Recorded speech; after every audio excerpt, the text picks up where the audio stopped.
Hello and welcome to the MinnMax Show, a place about games, friends, and getting better. I'm Ben Hansen, joined by Kyle Hilliard. Hey, what's up? Sergio Vasquez. Howdy. And Jeff Markey, a father. Hey. Welcome to the podcast, JeffM. This is a place about games, friends, and getting better. Oh, I forgot. People have been asking for a while, where is JeffM? He's not on Goaty Hunts. He hasn't been on the podcast for a while. And instead, you've been choosing to... Make a baby. Make a baby! Well, we made it a long time ago. Bring it into fruition. Oh my God. So when was the actual birthday? God, what day is it? It was October... It's almost like you're exhausted and can't... Hang on. Everybody in the backstage pass are chanting Bad Dad. Sleep deprived. It's October 5th. Okay. That's amazing. I think. Well, hey, whatever the birthday is, congratulations. Well Absolutely. done. Yeah, he's doing real good. That's cute. Do you want to give out the name, not give out the name? Where are you at with that? Yeah, his name is Kai. K-A-I. That's great. No relation to Kyle. He made that joke already. That almost ruined the name for me. You almost ruined my baby's name for me, Kyle. Good joke. Well, I hope you're ready for a lot of King Kai to come up, Supreme Kai. And you did play a lot of Dragon Ball earlier this year, the Kakarot game. So I don't know if there's any Kai inspiration coming there. Yeah, I totally remembered that Kai was the name of a Dragon Ball character, apparently. Dropped his controller and said, I have it! I figured it out! Honey, we've got it. How's it been going for you, man? Either that or Bubbles. Or Gregory. Gregory's still on the table, too. JeffM, tell us the story of fatherhood. It's been real good and real rewarding, and I desperately want more sleep at this point. What is it? I understand the baby's going to cry and want food and stuff. Can you just take shifts? Can't you just be like, all right, tonight you will handle it fully. This next night I will handle it fully. Not really. At this point, I'm hoping it's just because, we're in newborn territory, but it's really been taking both of us. And the killer of it is that it, like, any one period is not that bad, but the baby has to eat every 2 hours after it's born. Yes, and there's no way around that. And you can go like 3 hours maybe, but Kai was born a little smaller and he lost some weight, like those first couple days. So we've really been religious about trying to stick to that 2 hour period. We're getting a little more flex now. We don't have to set an actual alarm every 2 hours during the night. Okay. But it is a weird kind of, it reminds me of like a Harvest Moon cycle of like just kind of a really condensed cycle that you live over and over and over again. And there's things within that cycle that you have to do, like feed the baby and, change his diapers and stuff. And then there's the things that you kind of want to do, like eat and take a shower and those kind of things. But you definitely can't do all of them. And so you're constantly, it's like, okay, we got the things we have to do. We have like 20 more minutes. I'm going to go take a poop, and then I guess I'll push shower to the next cycle. And then you collapse on the floor. Yeah. It's also kind of like that computer in Lost, where it's like you have to just keep checking in every 2 hours. So it's not like him crying or anything, like super bad, or him pooping everywhere or anything like that. It's just kind of this, there's no reset where it's like, okay, I can sleep for 8 hours now and then I'll be refreshed in the morning. It's just kind of everything bleeds together. Plus being in quarantine, everything bleeds together anyway. So yeah. Oh man. What's been the biggest surprise so far? I guess it was that moment at birth, which I was wondering if it actually exists, because, like they always, in like movies and TV shows and stuff, they always show the baby's born and then like the parents have this big aha moment where everything changes. And like some people definitely don't have that. And I think we kind of do a disservice to parents when it's always portrayed as like, and now you have the most important thing in your life. And some parents just don't experience that. And that's really hard on them. But so I kind of going into it, I didn't really know if I was going to have that, but it totally worked on me. And I think part of it, and I guess this was the biggest literal surprises of it, was we didn't find out the gender beforehand. Oh my God. Which I'd never even considered not finding out the gender, but the first meeting that we had with our doctor, you know, she asked if we wanted to know the gender, and we were like, yeah, we want to know. And then she was like, you know what? Let me pitch you on not finding out the gender, because she said, you know, like, out of all the births that she's done, like, those, it's just such a better surprise and such a more memorable kind of delivery and everything, not knowing. And I realized as she was telling me that like, this is one of life's ultimate spoilers. And I'm so spoiler averse that like that really sold me on it. So we went through the entire time, and then, you know, the delivery is completely insane too. Like, movies totally portray that in like this, it's always this condensed thing of like, you know, it's 10 minutes, but it's the most terrible pain you've ever felt in your life. You know? But that too is more like, you know, like, the contractions were bad and my wife was getting through them. But what I didn't realize was, you know, you have a kind of 2-minute really bad contraction, which is kind of just like a giant muscle period type cramp that lasts for like a minute. And then you have like 4 minutes after that. And then it starts again. And it's every 4 minutes you have a minute-long super bad cramp for like 10 hours. Oh my God. And so that too is just kind of like this marathon that grows on it the entire time. But so she went through that pretty well. But then at the end of the delivery, it was getting kind of scary and it was kind of hard. And they had to use like the little suction thing to get him out of there. And so it was a really tense and worrying moment for both, you know, the baby, and I was worried about my wife too. And then doctor got out the baby and kind of held it to me and showed me basically the genitals and was like, so what'd you guys have? And had me be the one to tell my wife. Oh, and, that's amazing. You know, like, yeah. And it totally worked. And I, you know, immediately started crying and was like, it's a boy, you know. So yeah, it was totally worth, you know, trying to avoid the spoiler and being paranoid about it for 9 months too, because then every time you go to, you know, like a doctor's appointment or an ultrasound or anything, like, basically as soon as from the receptionist on, every person I met, I'm like, we don't want to know, we're saving it, don't spoil it. The receptionist knows?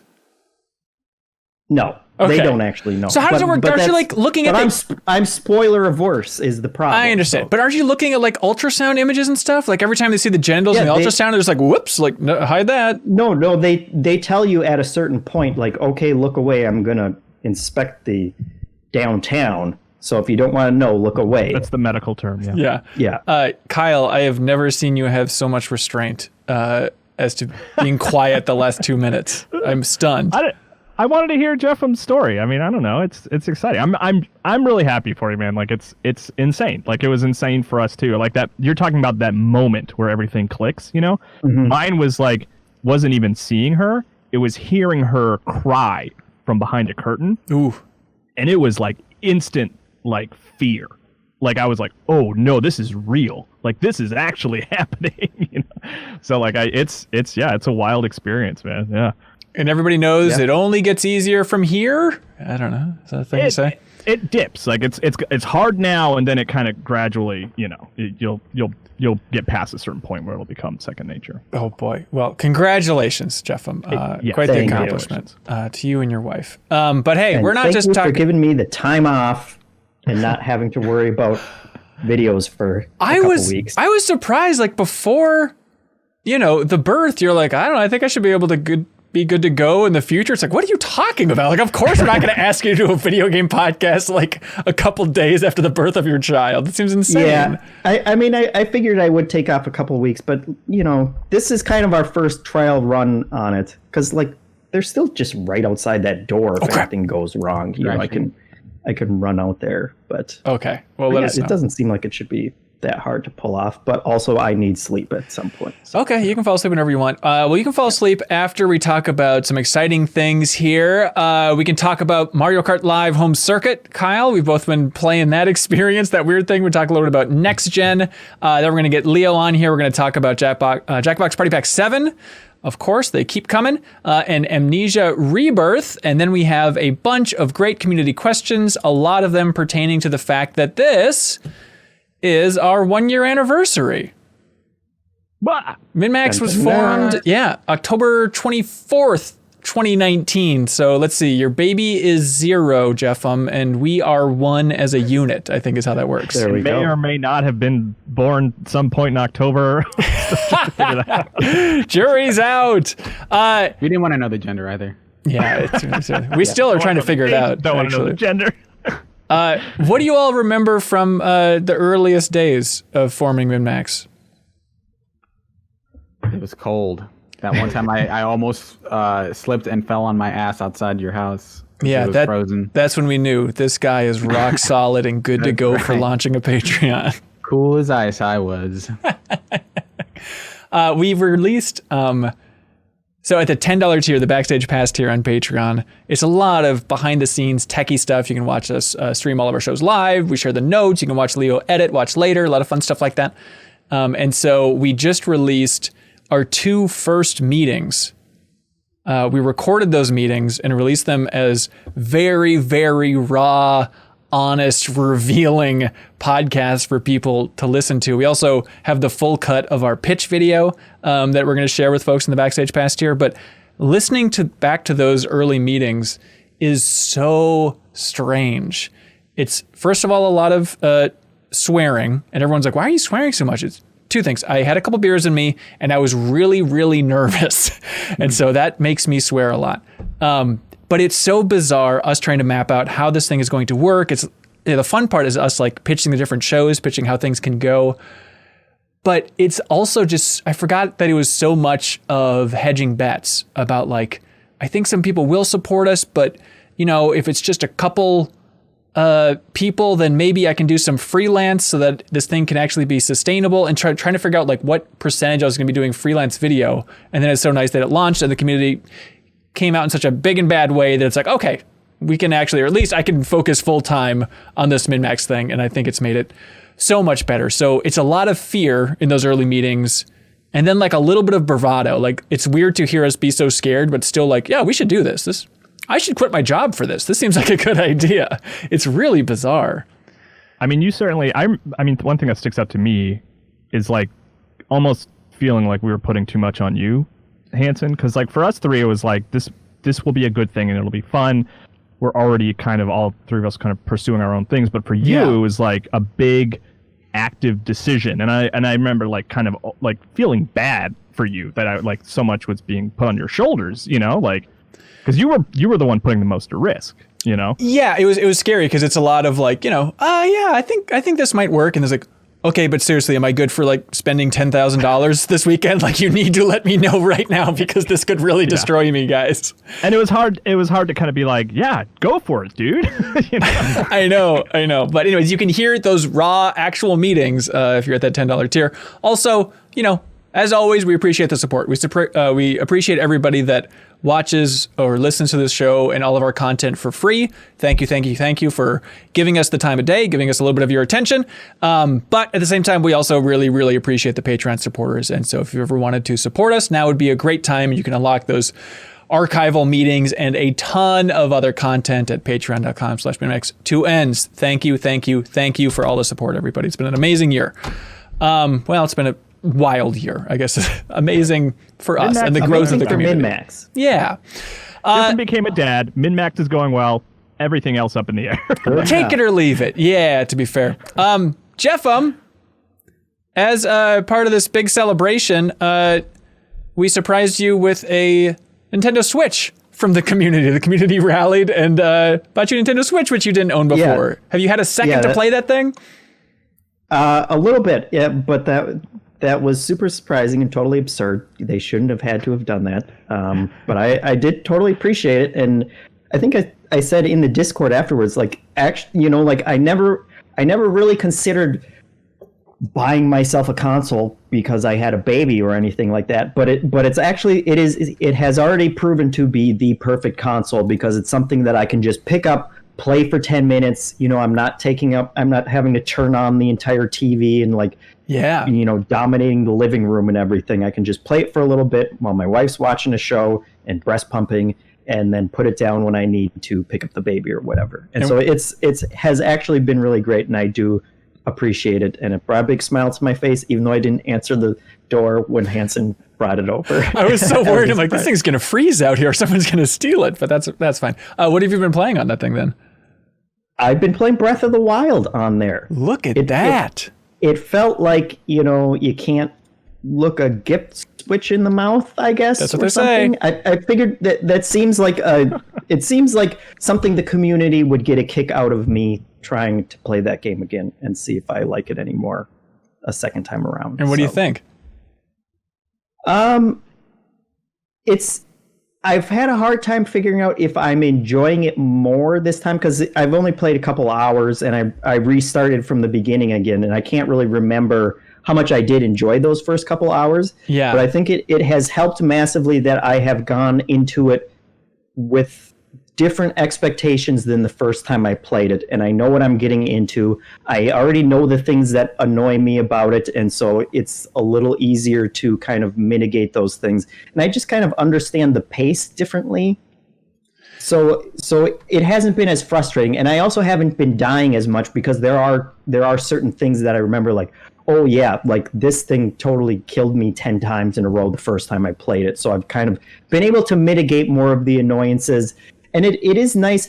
The one reason that I actually did kind of want to go back to it anyway was when I first tried playing it, which I did play for like 30 hours or whatever, but it was at the end of the year during that kind of rush where you want to play a bunch of different things that you hadn't played throughout the year. And so I during that time, I was kind of in the mindset of like, I want to make progress on this thing because I have these other games that I also want to play. I'm waiting for the epiphany to hit me of how good this game is, Huh? Yeah, exactly. Yeah, and this time around, like, I don't give a crap about any of that. I'm just happy if I can sit down for 30 minutes and play a game at one time and not think about a baby for a very small window. And so it has been fun so far. Yeah. Despite being so vast, I think it is a good 10-minute game because I feel like you'll find something in 10 minutes that's kind of interesting, and you can I can go and find a shrine and do that real quick, and then that's enough for that cycle. Did you happen to get Hades on your Switch? I haven't yet. No, I've been trying to figure out what games I should get, and I asked the community. They gave me some kind of indie recommendations and stuff like that. But have you gotten anything, or just Zelda so far? Just Zelda so far. But I feel like Mario Maker 2 is a lock, just in terms of bang for your buck. You need Mario Kart though as well. Right? Absolutely, aren't you a big Mario Kart guy. Yeah, but the thing is, I don't envision myself playing that with a lot of people. Like, as a solo game, I don't... You don't think your wife would enjoy playing Mario Kart? I'm sure I'll get it eventually. I'm not going to not get the best Mario Kart ever made or whatever. But I just don't know... That's my pitch for it. I think it's the best one. Yeah. I just don't know if I need that, if that has to be one of the first games that I get. Gotcha. Yeah. I think at this point you're clinically insane if you don't get Hades for your Switch. I think you really need to lock that thing in because. Oh, go ahead. Yeah. No. I was gonna say because I think it's climbing up my list for games of the year, and Surreal, I think it's already exploding at the top like a thermometer in a cartoon. Yeah, it's one or two. It's I'm up over 100 hours at this point, so I'm still playing and finding new stuff in it. So I really like that game, and it's really good in short bursts. Actually, you can do as much as a room and have that be a decent session, because then and those rooms can take seconds. So it's good for picking up and putting down the Switch. Yeah, that is perfect. I will go download it as soon as we're done here. What is it, Surreal? Even I'm playing it. I'm about 12 hours in. Nice. No, I'm also on opium. It's messing me up real bad. You can try it. I will say I'm not as head over heels as everyone else, but it's definitely the most fun I've had with that. But you don't like roguelikes. Yeah, exactly. Notorious roguelike hater. It's what I'm known for. Kyle, yes. So if you like it, then Rogue hate is good. what Kyle's name. Sir, what do you think it is that's clicked so hard with you? I think it's I think the combat just the more you play around with it, the better it gets, and you realize how different modifiers, different weapons and stuff all force you to think about different aspects of the game very finely. So there are different aspects of the weapons, and there are certain ones like this one's basically like a claymore, for the sword, and it gets you to think about individual sword strokes in a way that for the most part in that combat you're just mashing a button and damage comes out, right? And you're dashing around everywhere, but some of those weapons definitely get you to rethink how you play those weapons. And there's just a lot of conversations trying to talk to people. I just now had a storyline that I'm like, oh, I want to see where this goes, and it felt really far. It was introduced pretty late. Still new storylines 100 hours in is mind-boggling. Yeah, and it's not here's this new thing that's gonna upend your understanding. Once you hit credits, and I think that's probably where most people should stop. But there are things that are if you wanted to find out about this specific aspect, or if you wanted to see these two people interact, here's a short thing that over the next few runs is going to be they had these two characters fight, and then they kind of make up later, and then and it's just a thing of okay, I want to see where this goes, so I'm going to go do another run. And at this point, I'm trying to get all of the achievements, which they're Epic Store achievements, so they're maybe the least valuable achievements available. Dirt achievements, but it's here's a list of things you can do, and that game just gives you a ton of things to do. There are these prophecies that are okay, get every legendary boon, which have these preset conditions of for Zeus, for example, it's get this boon that causes lightning, and get this boon that gives you a modifier to anything you do for lightning, and then you can get his legendary boon, which summons this lightning ball, basically. And so you can have every run have this specific goal of I'm going to do this run, and that's going to fundamentally change how I play, which is super cool to have in a game that is just where the combat is just, I want any excuse to play this combat, and the game gives you excuse after excuse. And so I'm almost out of excuses. I'm missing one achievement for beating the game with 16 heat, which is this difficulty modifier thing. But I think even after that, I'm still I could go for more runs after that even. So yeah, that's amazing. I'm looking forward to playing more. It's so great to have that game always on the back burner, ready to go for this is going to take up a lot of time, I think, before next gen is just going back to Hades again and again and again and again. Hats off to Supergiant. I mean, by far their best game at this point, I would say, which is crazy for that studio's overall release so far. Yeah. Let's see.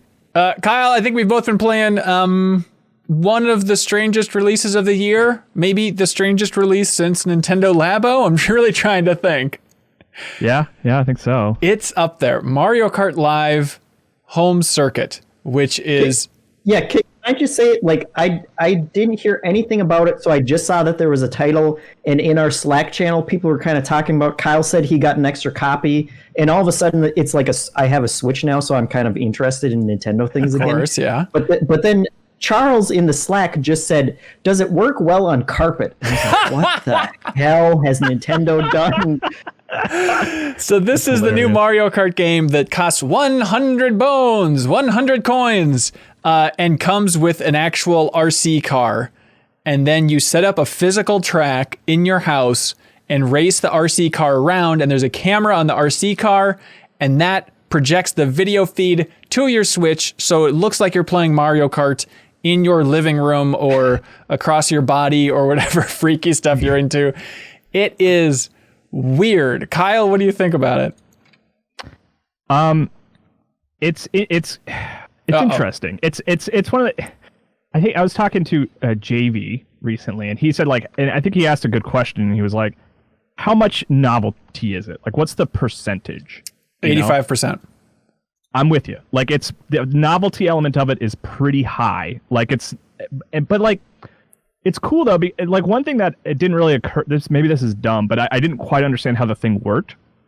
I thought you set up a track, and then Mario just kind of drove around it, and then there was augmented reality stuff happening in the camera. But turning and shooting stuff, I thought that was all handled just you went in a circle and it handled that part for you. Well, so it can. There is an assist setting on there that does that. Oh, is there? Okay. Yep. But I mean, I was kind of surprised to learn, like, playing it, that it's an RC kart that you can just fully control with your Switch. Like, you can just drive it around your house for fun.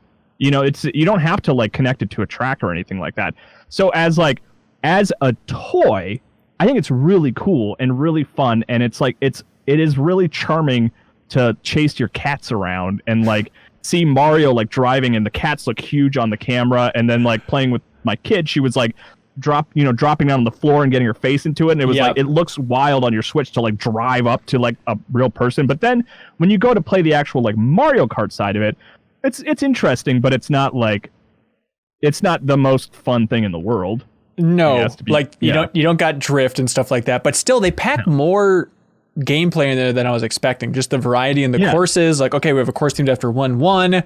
We have different, like, radio stations with all Mario Kart music on there, and then even, like, okay, we have snow courses where there's going to be, like, ice patches, and we put, like, snow covering things, like, in the environment and whatnot. So it's a bunch of really cool ideas, and it's so crazy to me that when you're driving it, it's like, wow, this looks like Mario Kart. Like, it's got the speed of Mario Kart, it's got everything.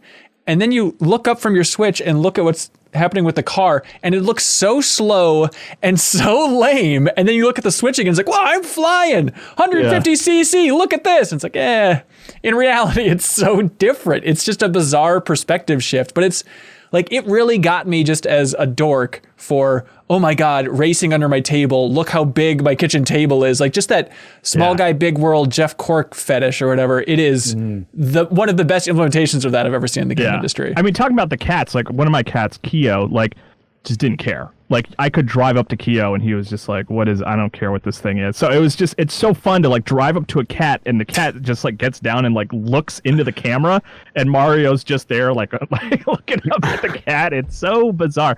But you can't take screenshots or take video footage. It won't let you. It's the only time I've seen it be blocked on the Switch. Yeah, I think it's just that really overbearing Nintendo security where it's like, we don't want you to easily share what could be questionable things happening in your house. You know, I don't know what it is, but, like, which I was, like, bummed about, because I was really excited to just, like, share pictures of, like, my cat from their eye level with Mario chasing them around, you know? Yeah, exactly. Yeah, you'd think so. What do you think about... It's fun. I mean, it is that Labo tier. I think Labo was slightly more of a game than this even. Not much more, but I think there was more, like, true gameplay related to certain Labo kits, you know? Yeah. What do you think about the tech? What do you think about the range? Because I was a little bit underwhelmed by how far it can go, but if you got a kind of a central location and you build the course around your TV, around the handheld Switch, like, it'll get the job done. But I was expecting, like, oh, I can run the full length of my house and into these little rooms off to the side. And it's like, it got a little choppy at that point. Do you know if it connects directly to the Switch, or is it connecting to your Wi-Fi? Oh, it must be the Switch. Okay, could you just chase it around the house, like walk behind it to make the track? I think you might be able to. Yeah. Because that was, like, the first thing my daughter tried to do was, like, get a course going, like, through all the hallways in the kitchen and stuff. And she went out of range, but she was doing it all from, like, one location. And I was... Yeah, I haven't gone back to it yet, but I want to. Like, I do want to play more of it just because it's so charming. It's so weird, yeah. And I ran into the problem, too, of apparently not being very good at real-world Mario Kart, where I kept running into the gates that I had set up. So you have, like, 4 cardboard gates that you can set up around the house. But if you are bad at driving and you hit the side of it, then it gets out of line, and then, like, the course just goes to hell, and, like, it can't track where it is exactly. So they encourage you, like, oh, put some weights on the side of the gates, which is a good way to go unless you're an amazing driver. But yeah, JeffM, like, this thing is so weird, and so I was immediately thinking, like, somebody has to be doing some crazy stuff with this. So of course, you do what any sane human being does, where you go to the Mario Kart Reddit and you see some of, like, these custom courses that people are making, and it's awesome, like recreating old Mario Kart tracks, but in their living room, and they, like, fully decorate their house to look like a Mario Kart track. It's insane. It's up your nostalgia alley, man. That's cool. That totally sounds like something I don't have time for. What are you talking about? Come on. I'm going to build an entire course and redecorate my entire house. Don't you want to? The kid will love it in, like, 4 or 5 years. Just go ahead and have it ready. The Switch 4 will be out by that point, but don't worry about that. I was babysitting my nephews this weekend, and they love video games, but my sister will not let them play video games in the house. So it's always, like, the big thing of, like, oh, hanging out with Uncle Ben, we got to play video games. And so they had no idea this thing existed. And so I was like, oh, okay. lined up with my girlfriend, like, let's blow their frickin' minds. So we had it on the TV ready when they came in and said, like, hey, do you want to play a new Mario Kart? They're like, yeah, Mario Kart. Sat down to play it. And we had the cart actually in another room, like facing away. So my nephew picks up the controller, starts driving it around, drives it into the living room. So it's us on the camera on the TV. And then we're all like, wow, like, you know, Godzilla stomping around the cart and all that stuff. I kid you not. He played it for between 3 to 5 minutes before realizing that there was an actual RC car in the house. It was and he's 6, you know, he's not the brightest in the shin. So like his little brother noticed it first where he goes, what is happening? Like his brain was just shattering. But then my other nephew played it for 3 to 5 minutes and then finally looks and goes, is that the Mario Kart? It's like, yes, what do you think is happening here? Like, where do you think this camera is coming from? But he was so fixated on the TV, he did not even notice this car. Very silly kids. So yes, I'm having a silly good time with that very silly thing. JeffM, I know you've been checked out for a little bit. Do you know that there's another generation on the horizon here? Oh, really? Yeah, it seems cool. It's like the PlayStation 5. The Xbox is confusing, but there's 2 of them. Series X, Series S. So they revealed last week, right after we recorded the podcast, the UI for the PlayStation 5. It seems like it's card-based. Looks a little PS4 inspired, but it's going to have layers of cards shuffling around. It's one of your beloved card games, JeffM. Kyle, what was your gut reaction to the big reveal of the UI? It was fun. Like, I like how they did the deep dive, because like one of the big disappointments about Series X for me is that it's going to just be the same UI, you know, going forward, as far as we know. Like, yeah, the Xbox has updated recently, so I think, you know, the UI is going to be consistent. But yeah, I mean, it was super fun to get that deep dive and like see it. And then like, as far as like big reactions for me, the big one was certain games.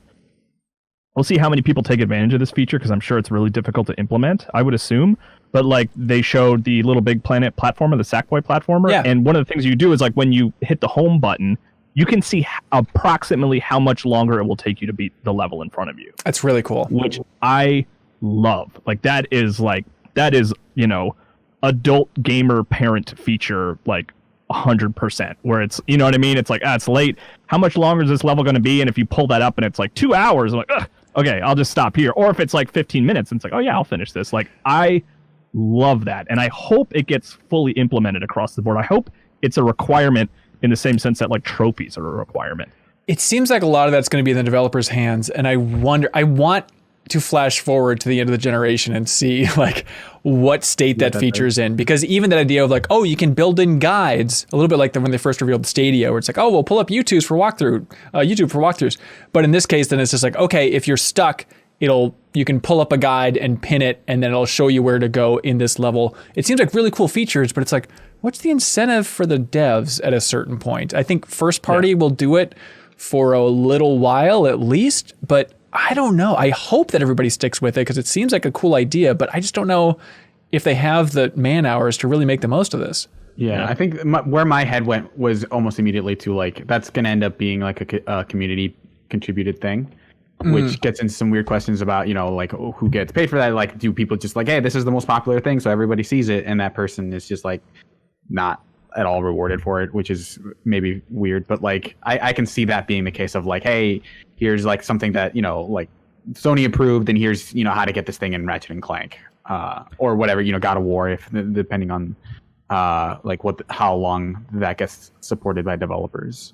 Did they say specifically that it's a thing that the developers are programming in, or is it just looking at so many people, you know, have played it and it took them this long to beat a level? I assume it's pulling from that data, but for stuff like the tips and guides and stuff, I think they said that was a developer thing. Yeah. Yeah. Tricky. But also in next gen news, Phil Spencer gave a big interview over at Kotaku, which is interesting, where they asked him about Bethesda and whether or not Microsoft can make up how much they paid for Bethesda by not releasing. Well, what am I trying to say? Do they have to release Bethesda's games on all consoles in order to make back the money they spent on Bethesda? And Phil Spencer said, quote, "We have xCloud and PC and Game Pass and our console base. I don't have to go ship those games on any other platform other than the platforms that we support in order to kind of make the deal work for us. Whatever that means," he ends the quote with, which is surprising. I think, last time we talked about it, I think, JeffM, you were even on that episode, right? That idea of, well, maybe for the new IP, I could see them going for a Microsoft first approach there, but stuff like Elder Scrolls, there's going to be such an uproar if that's exclusive. But with this phrasing, maybe they're leaning in that direction. I thought I saw another headline of him saying that he they didn't buy Bethesda to stop people from playing it on other platforms. Yeah, to stop people from playing it. But at the same time, he's like, well, there's PC and xCloud, and so we'll have it plenty of places. Sure.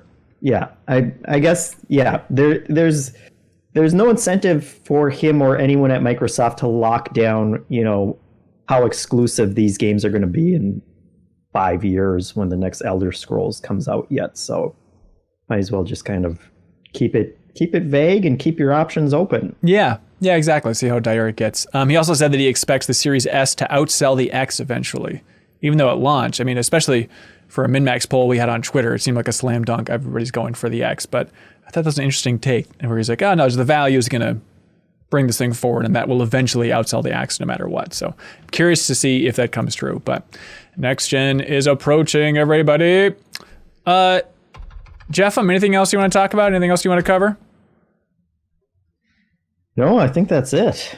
Oh, I bought Photosynthesis, the tabletop game. I've been playing that. Have you played that one? Oh, I haven't. It's on my shelf right over there. But, oh, really?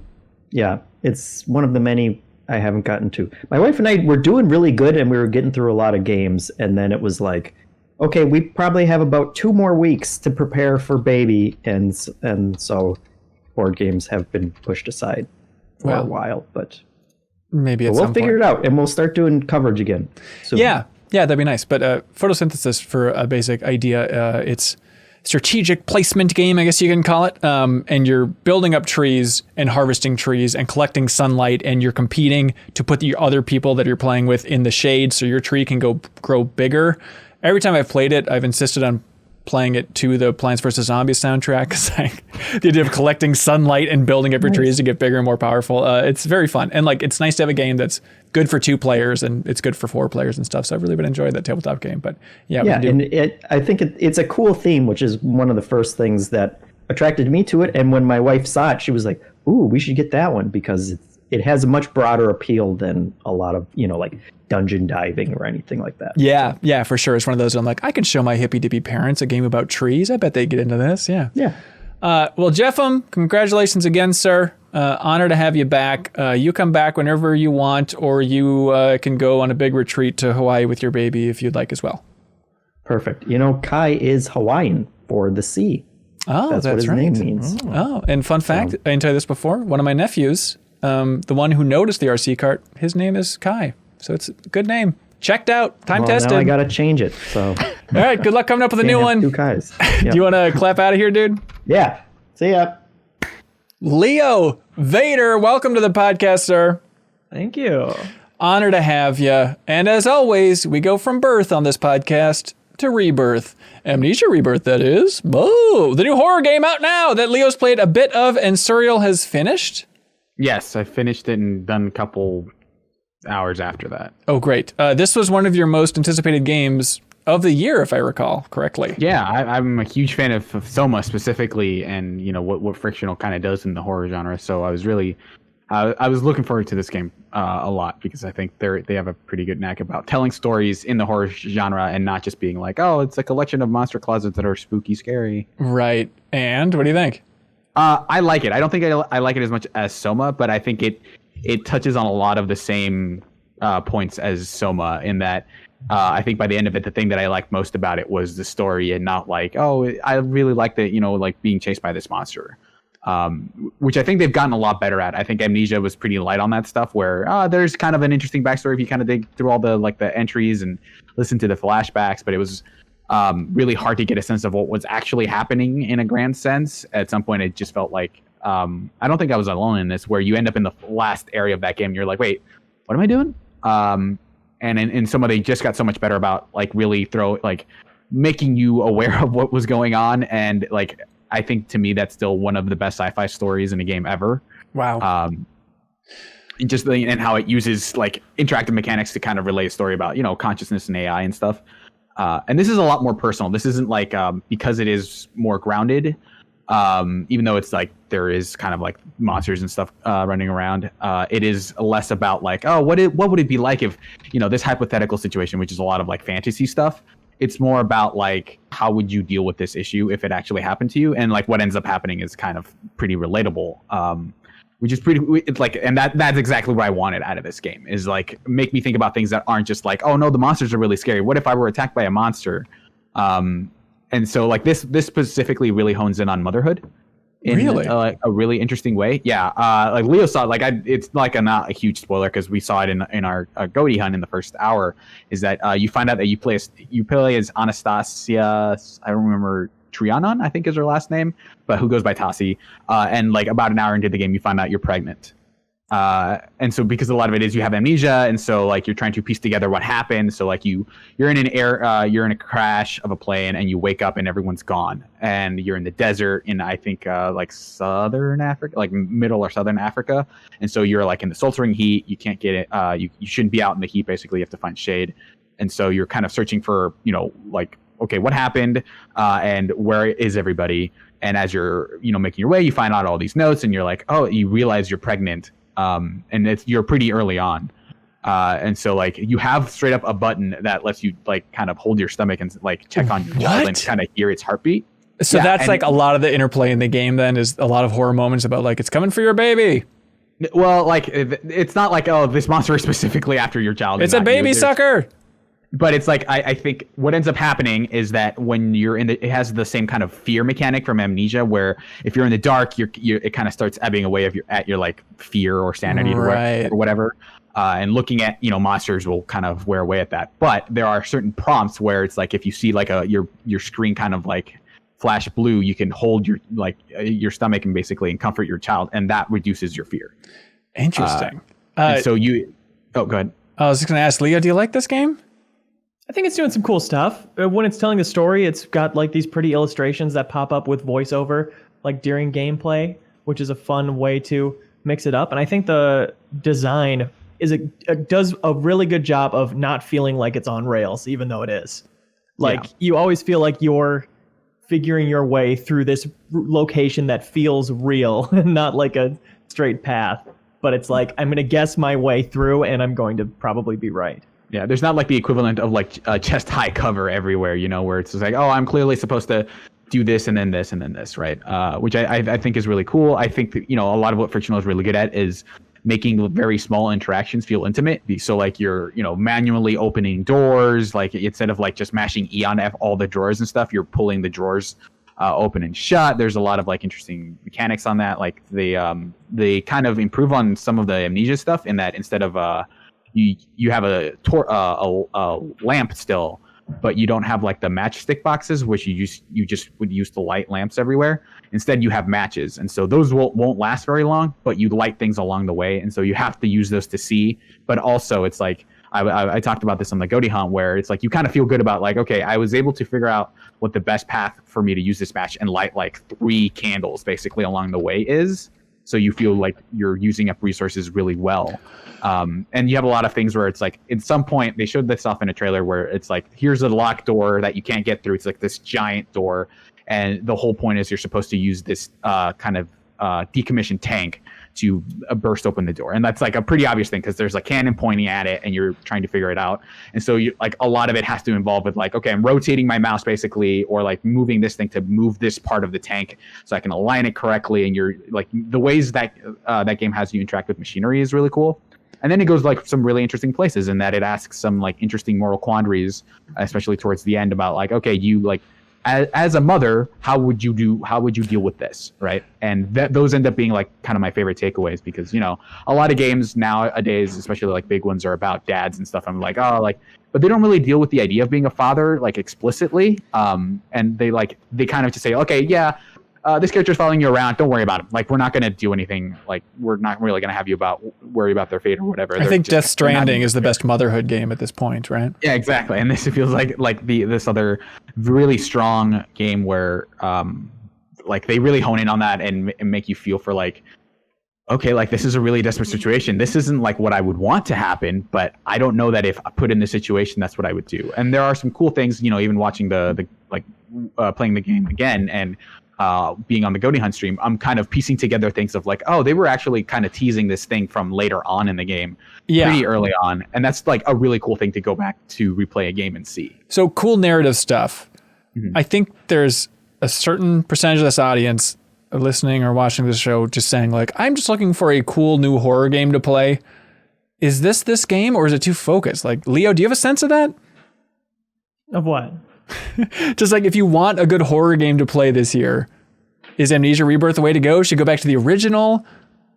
If that's what you're looking for, if you like it story based. Yeah. Sure, but I mean, it's not going to top Phasmophobia for me, for sure, if I'm in the horror mood. It's a very different game, like it's not like the actual monster encounters I don't think are super like intricate, like none of it. Like I think it's built in a way that it's like it's a story-based game with some horror trappings. It's not like a horror game in the sense that it's like the horror stuff isn't super gamified. It just feels like, okay, we want to have this moment and we're going to use a monster to have that moment happen versus like, oh, like the monster behaves in all these like different, very clever ways and the ways you interact. Like it's not Alien Isolation, right?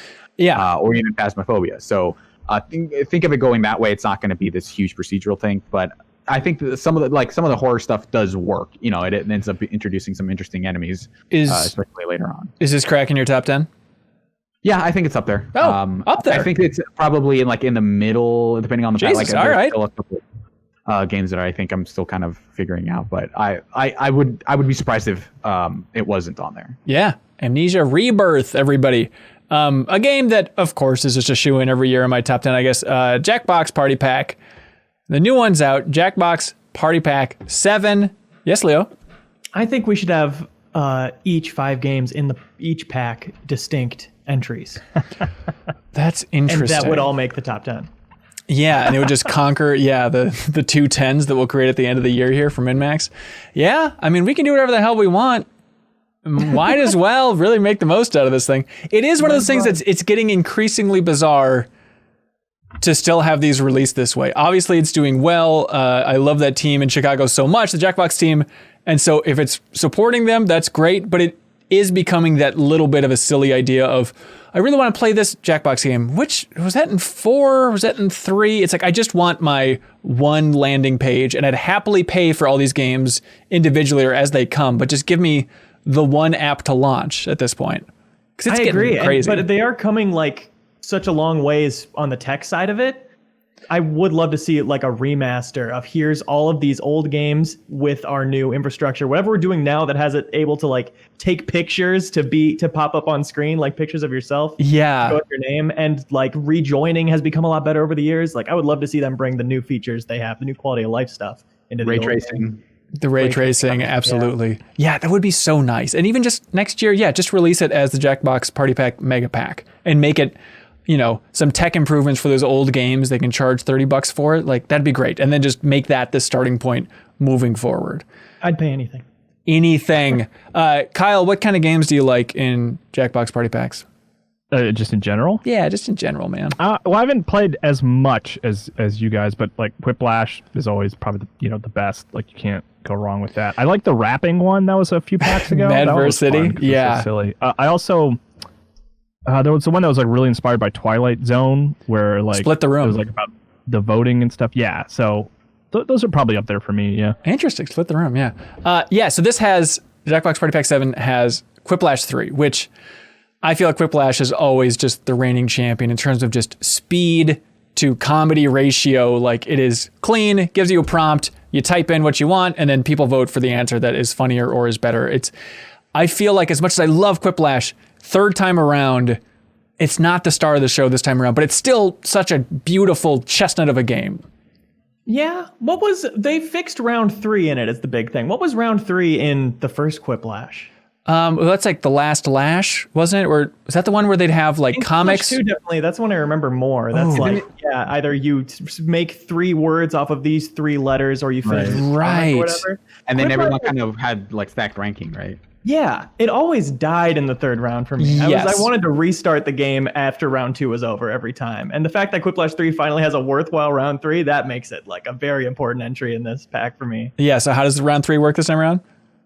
It's like a prompt where the answer is 3 different words. Like you're kind of listing things, and then it pops up 1, 2, 3, and it's still matching you against one other person instead of all 9 people's prompts or 9 people's answers popping up at the same time and kind of killing the like punchline rhythm that Quiplash is otherwise so good at. Yeah, because it's such a weird vibe when they just throw all those answers on the screen in the old ones, and like there's scattered laughter depending on where you look first, whereas like you want that impact. And still, I mean, it's such a unique thing in this game, but I still get such a thrill in Quiplash out of when your answer goes up on the screen along with somebody else's, and like the room is killed. Everybody thinks it's the funniest thing, and it's still that moment of like, is it mine, or are they laughing at the other one?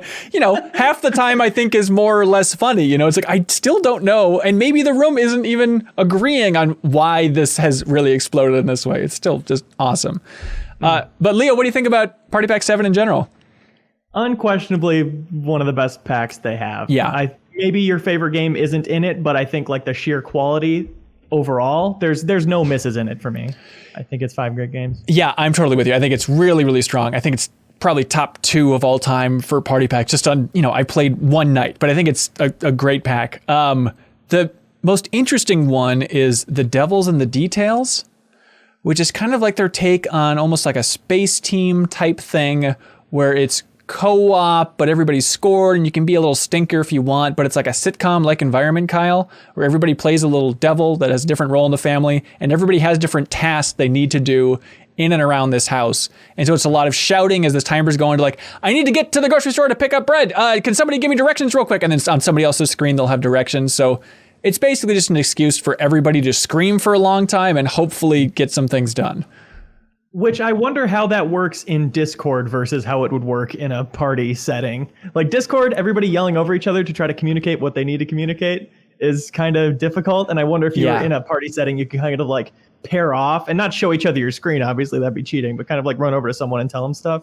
I feel like the score average is going to be so much higher in a room. Oh, for sure. Or just being able to be like, Surreal, what does it say on your screen right now? Being able to just like point instead of just chaos of distorted Discord sounds. But like on that note, I'm really curious how this game does this year. If it's going to be bigger or lesser of a hit, just having everybody desperate to be social, but at the same time, Discord, people are more used to it now, and streaming games over Discord even.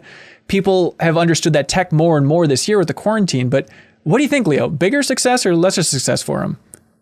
I think bigger. I think they're on an upward trajectory, and I think people being on their computers more is going to help them. Like you said, streaming this on Discord it's literally never been easier to play this online, for sure, with the strides Discord has made this past year. Yeah. Also, right when the pandemic started, there were a lot of celebrities doing like streams playing it. I remember there was one with like Jason Sudeikis, and like they were playing online. I think it was like a charity event or something. But I saw more people talking about Jackbox as a result of that than anything, Yeah, you're right. Yeah, I really hope it takes off. Like the music, the presentation, I think is so good. Quiplash has like this clay art style, looks like some Kobe Soft Joe art in there. It looks fantastic. What's your favorite game this time around, Leo? I love them. It's between Champed Up and Blather Round probably for me. Champed Up feels like TKO done better, because TKO was great, but it had so much downtime. Yeah, that's true. So much time spent writing and drawing and pulling ideas out of nowhere, which wasn't always tough, and it was kind of hard to walk people through. Like, you're not supposed to know what's going on. But Champed Up is a bit faster and a bit like you always have a goal and a little bit to go off of, and it comes up with, basically, I should describe this game, you're coming up with characters that fight each other. The champion of chaos, the champion of living in the basement or whatever. Those are your prompts. And you're drawing and coming up with a name that's kind of like a wrestling persona. And then the other person will only see your character and not what they're supposed to be the champion of.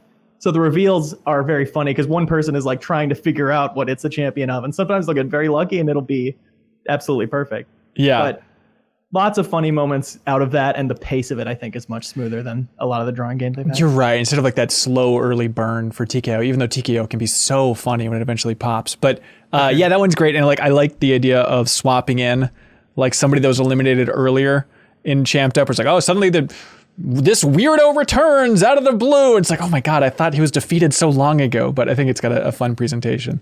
I'm with you. Blather Round, I think, is fantastic. If you've played, Genius. if you've played the tabletop game concept, it's a little bit like that, where you choose a word, and then you have a set number of words and prompts and basically very crude sentences you can make to try and describe what this thing is as other people guess, and then you're fueling off of their guesses to try and steer in the right direction. So for example, it's like, okay, here's a story. And the story, the only clue says, wow, a pink law. And it's like, oh, that's Legally Blonde, the film. It's like you just have so few words to boil things down to. Yeah, I had Wendy's, and my starting sentence was the fast, delicious square. So yeah, that's perfect. And like, I was playing with Jeff Cork, and he had, what is that? Oh my God, I'm completely blanking. Twin Peaks. His was Twin Peaks.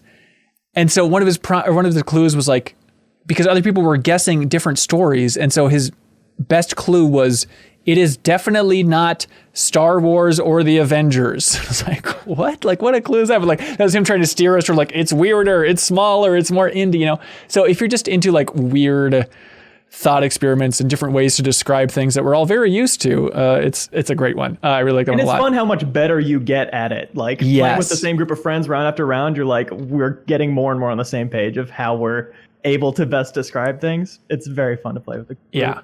I think my favorite this time around so far is Talking Points, though, which feels like another iteration on the idea they had a while ago, where you're like giving the presentation. I'm trying to remember what Patently stupid. Patently stupid, yes, where you're giving that invention. This feels like, again, a smoother way to get a lot of those same laughs, where you have to, with Talking Points, give a presentation on a topic, and you can choose from a certain number of presentations, but then you have an assistant who's preparing the slides and the prompts for your presentation. Another player is your assistant. Right. And so it's like, okay, I'm giving a presentation on, why I'm pro-nuclear weapons.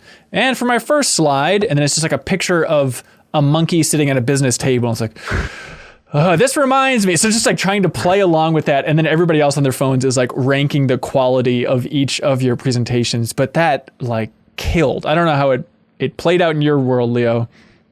Yeah, that's a very fun one, no doubt. It's totally just improv game. Like, I think this pack is great for having all of the greatest hits of possible Jackbox concepts, really. Having the improv game, the drawing game, the quip game. I think it's perfect. It's perfect. Jackbox Party Pack 7. Check it out, everybody, and check out our YouTube channel or follow us on Twitch. Hopefully we'll be streaming it soon. All right, Leo. Hey. Do you know how this whole thing operates? No. Patreon.com/MinnMax. So people that listen to us or watch us and they say, hey, I've enjoyed some of that MinnMax content. I'd like to keep this indie trainer rolling. They can go there, support us at any tier, and unlock beautiful benefits. Benefits like you wouldn't believe. Like a Patreon-exclusive podcast feed, access to our weekly Patreon-exclusive podcast, MinnFacts, early access to the MinnMax show, the audio versions of The Deepest Dive, Refreshed, early access to watch later, or audio versions of our interviews, everything under the sun. Just find the tier that's right for you over at patreon.com/MinnMax2ends. Thank you so much, everybody. We appreciate the support, and for you keeping us around for a year. We hope that we can be around for many more years, but thank you for going to February and supporting us. At least, hopefully. It'd be great. Also, thanks to our big supporters like the Bambox. They say, hello, MinnMaxers. We are so thankful for the support you've shown us so far, and we're really excited about the box we've been able to get you next. Yes, the new Gamer Box has just gone on sale. It might be the best one yet. This month's franchises are Super Mario Bros., Portal 2, The Simpsons, Bart's Nightmare, and Dead by Daylight. Also, with Halloween coming, we decided to celebrate 30 years of The Simpsons Treehouse of Horror by doing a Simpsons pin set crossover between our Gamer Box, Geek Box, and Horror Box. It is our biggest crossover set in 5 years. And on top of that, the autograph in the box is one of the most iconic characters ever in gaming. It's a true grail item for any collector. We can't wait for you to see what it is. Be sure to reserve your October Gamer box at thebambox.com and then hit us up on Facebook or Twitter to become part of the BAM community. Thank you, Bambox, for being so wonderful. We appreciate your support. Also, thanks to our dear friends at I Am 8-Bit. They have at their wonderful store, check it out at iam8bit.com, they have the hippest item I think I've ever seen in my life. Let's see, Serial, let's see if you can guess this one. Who's like the coolest, hippest publisher over the last 4 years, do you think? Who would you guess? Annapurna. There we go. What if I told you that there was an Annapurna Interactive Deluxe limited edition bundle for the PS4? This is a limited edition. They only have 2,000 of these.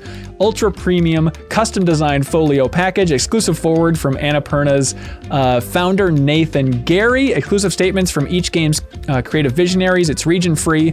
So it's a PS4 bundle that has the disc version of Donut County, Gorogoa, Kentucky Road Zero TV Edition, Surreal's second favorite game of the year, Outer Wilds, Sayonara Wild Hearts, Telling Lies, Watam, and What Remains of Edith Finch, all on PS4, including that is the first time that Telling Lies and Gorogoa have appeared as a physical release on PS4. So it's a super, super cool collection. Go check that out and show them some support. Everything you buy at I Am 8-Bit store, in their store, anything under $100, you can use the promo code to get 10% off. And the promo code is MonsterMax.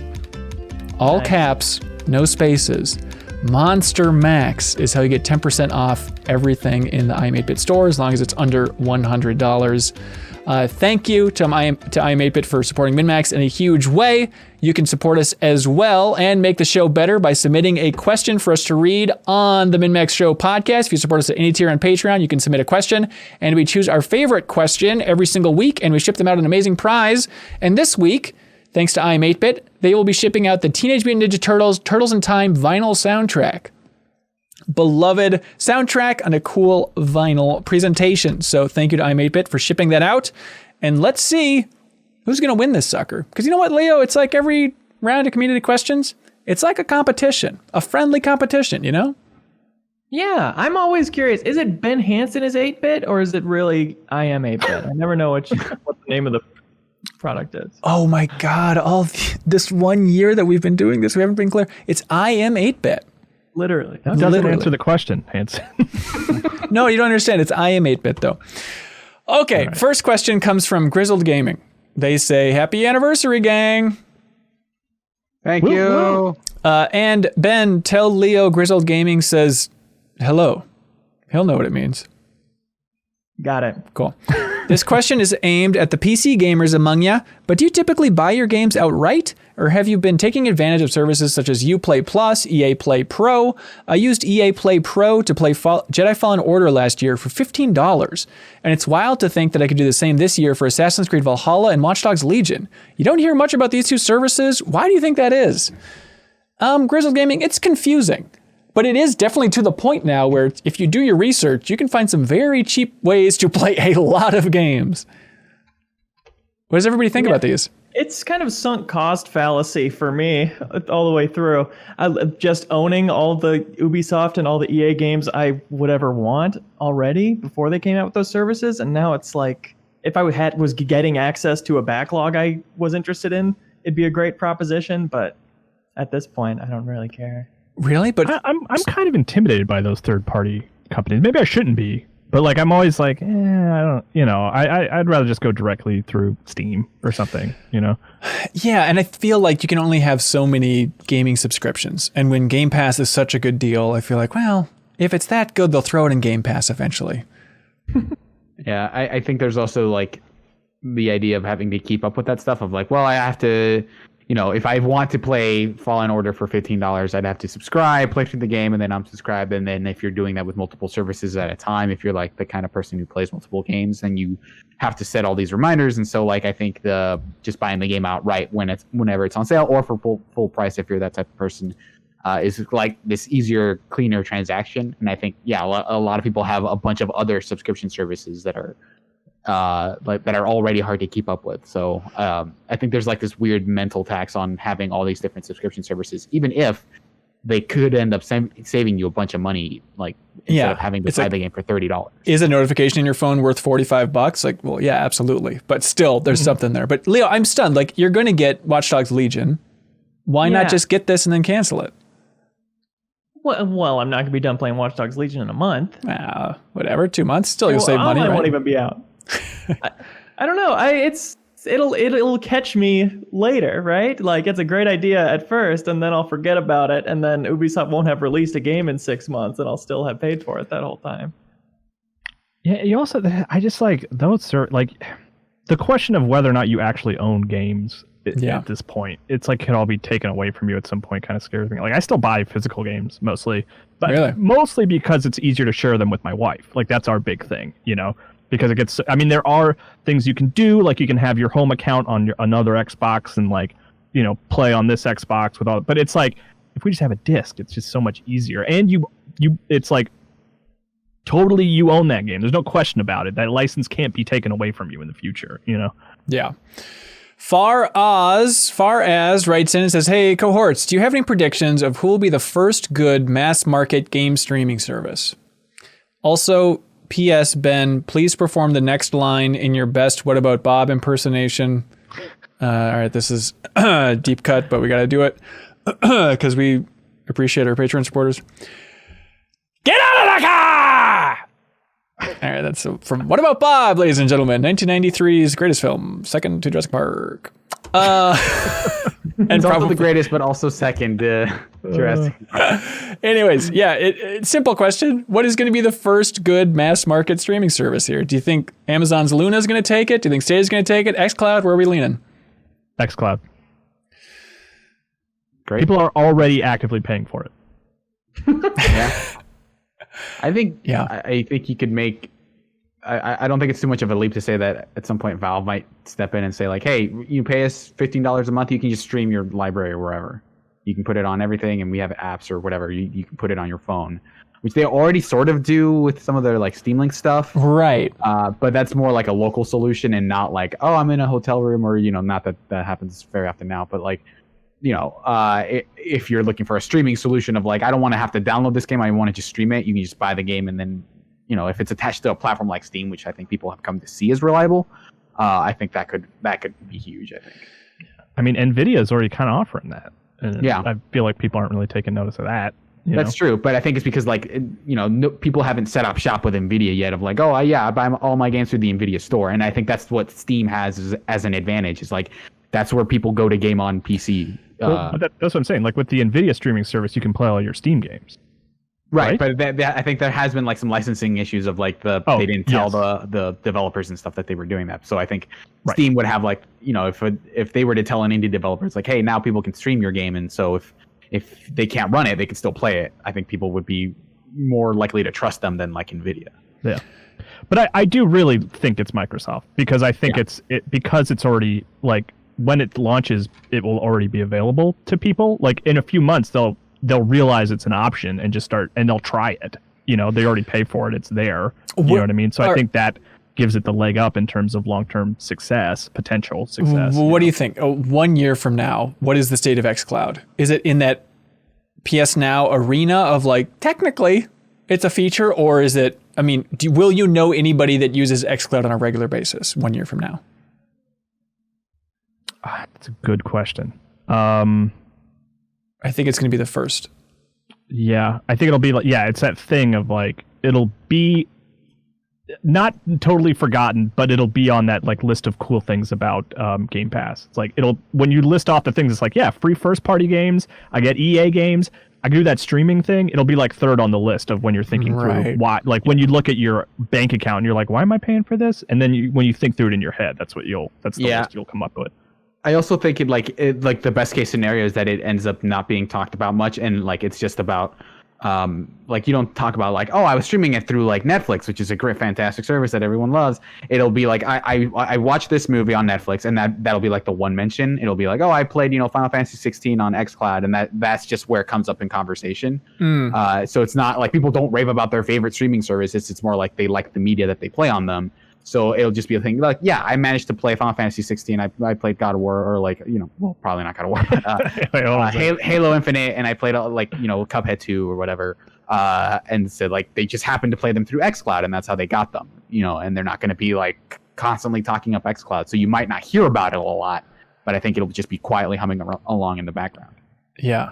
That feels to me like where that technology like will rest comfortably for a long time is like just for specific cases, and with Parsec for Ubisoft demos and things. That way everybody played Watch Dogs Legion. Not that I know anything about that.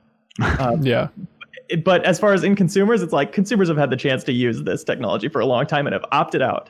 And I don't see how that would change anytime soon.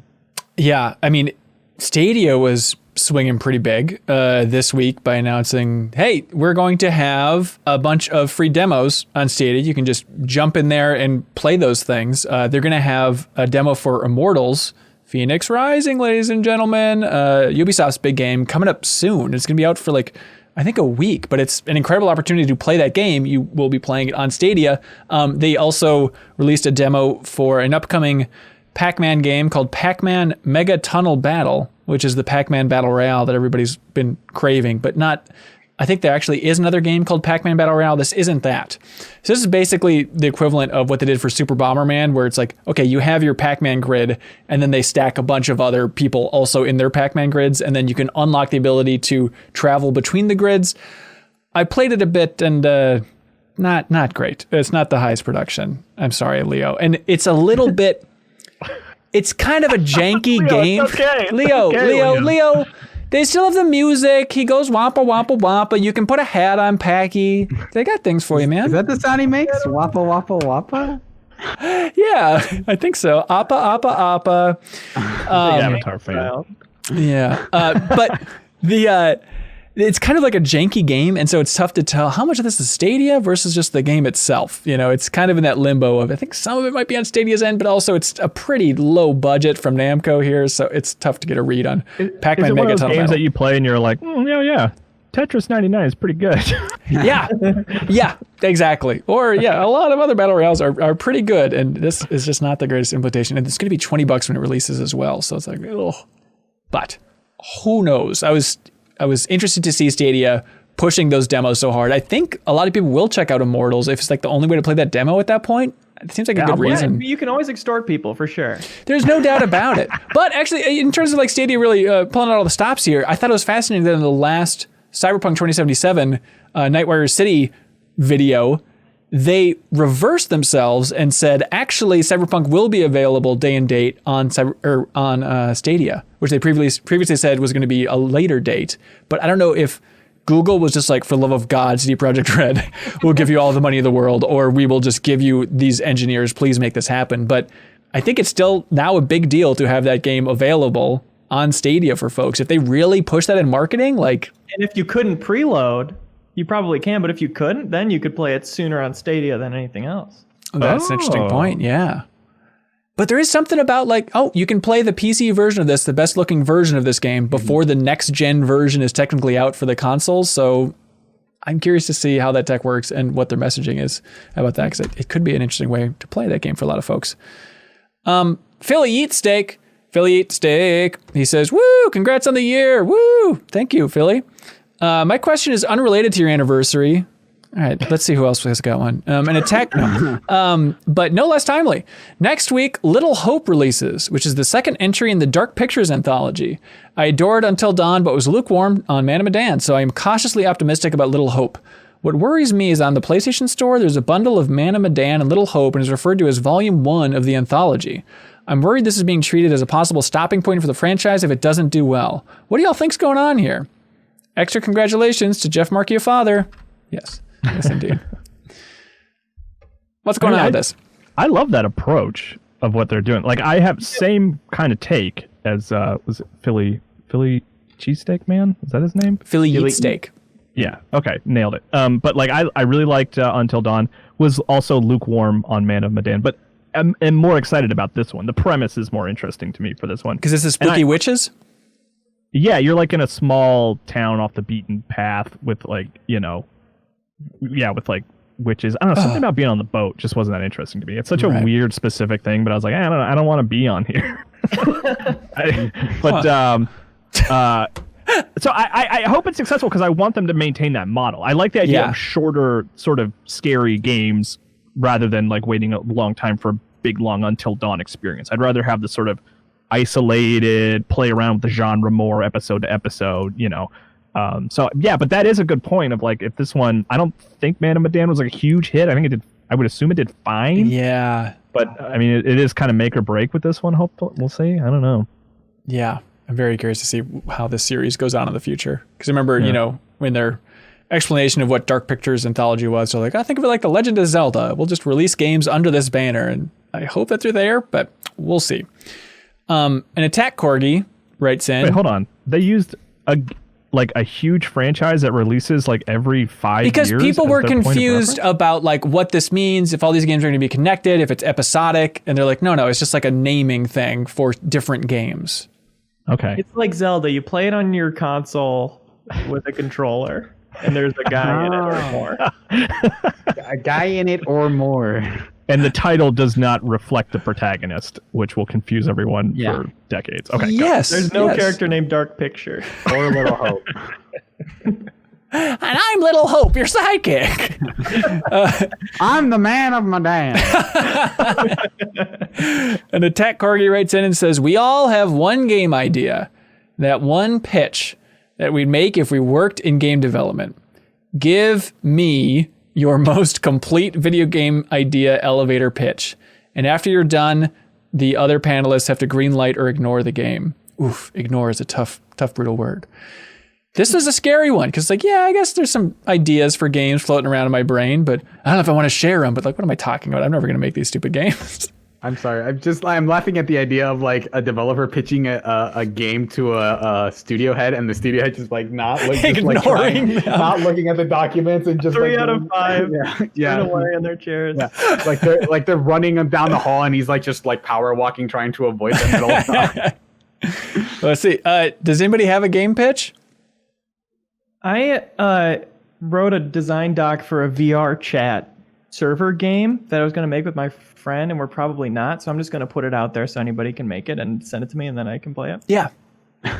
It's called Office Politics, and it's basically a game set in an office where everybody has a little office task to do, and you're all trying to do yours and stop everybody else from doing theirs. And so, like, somebody could have to hack someone else's computer or get a file from someone else's computer onto their flash drive or eat someone else's lunch.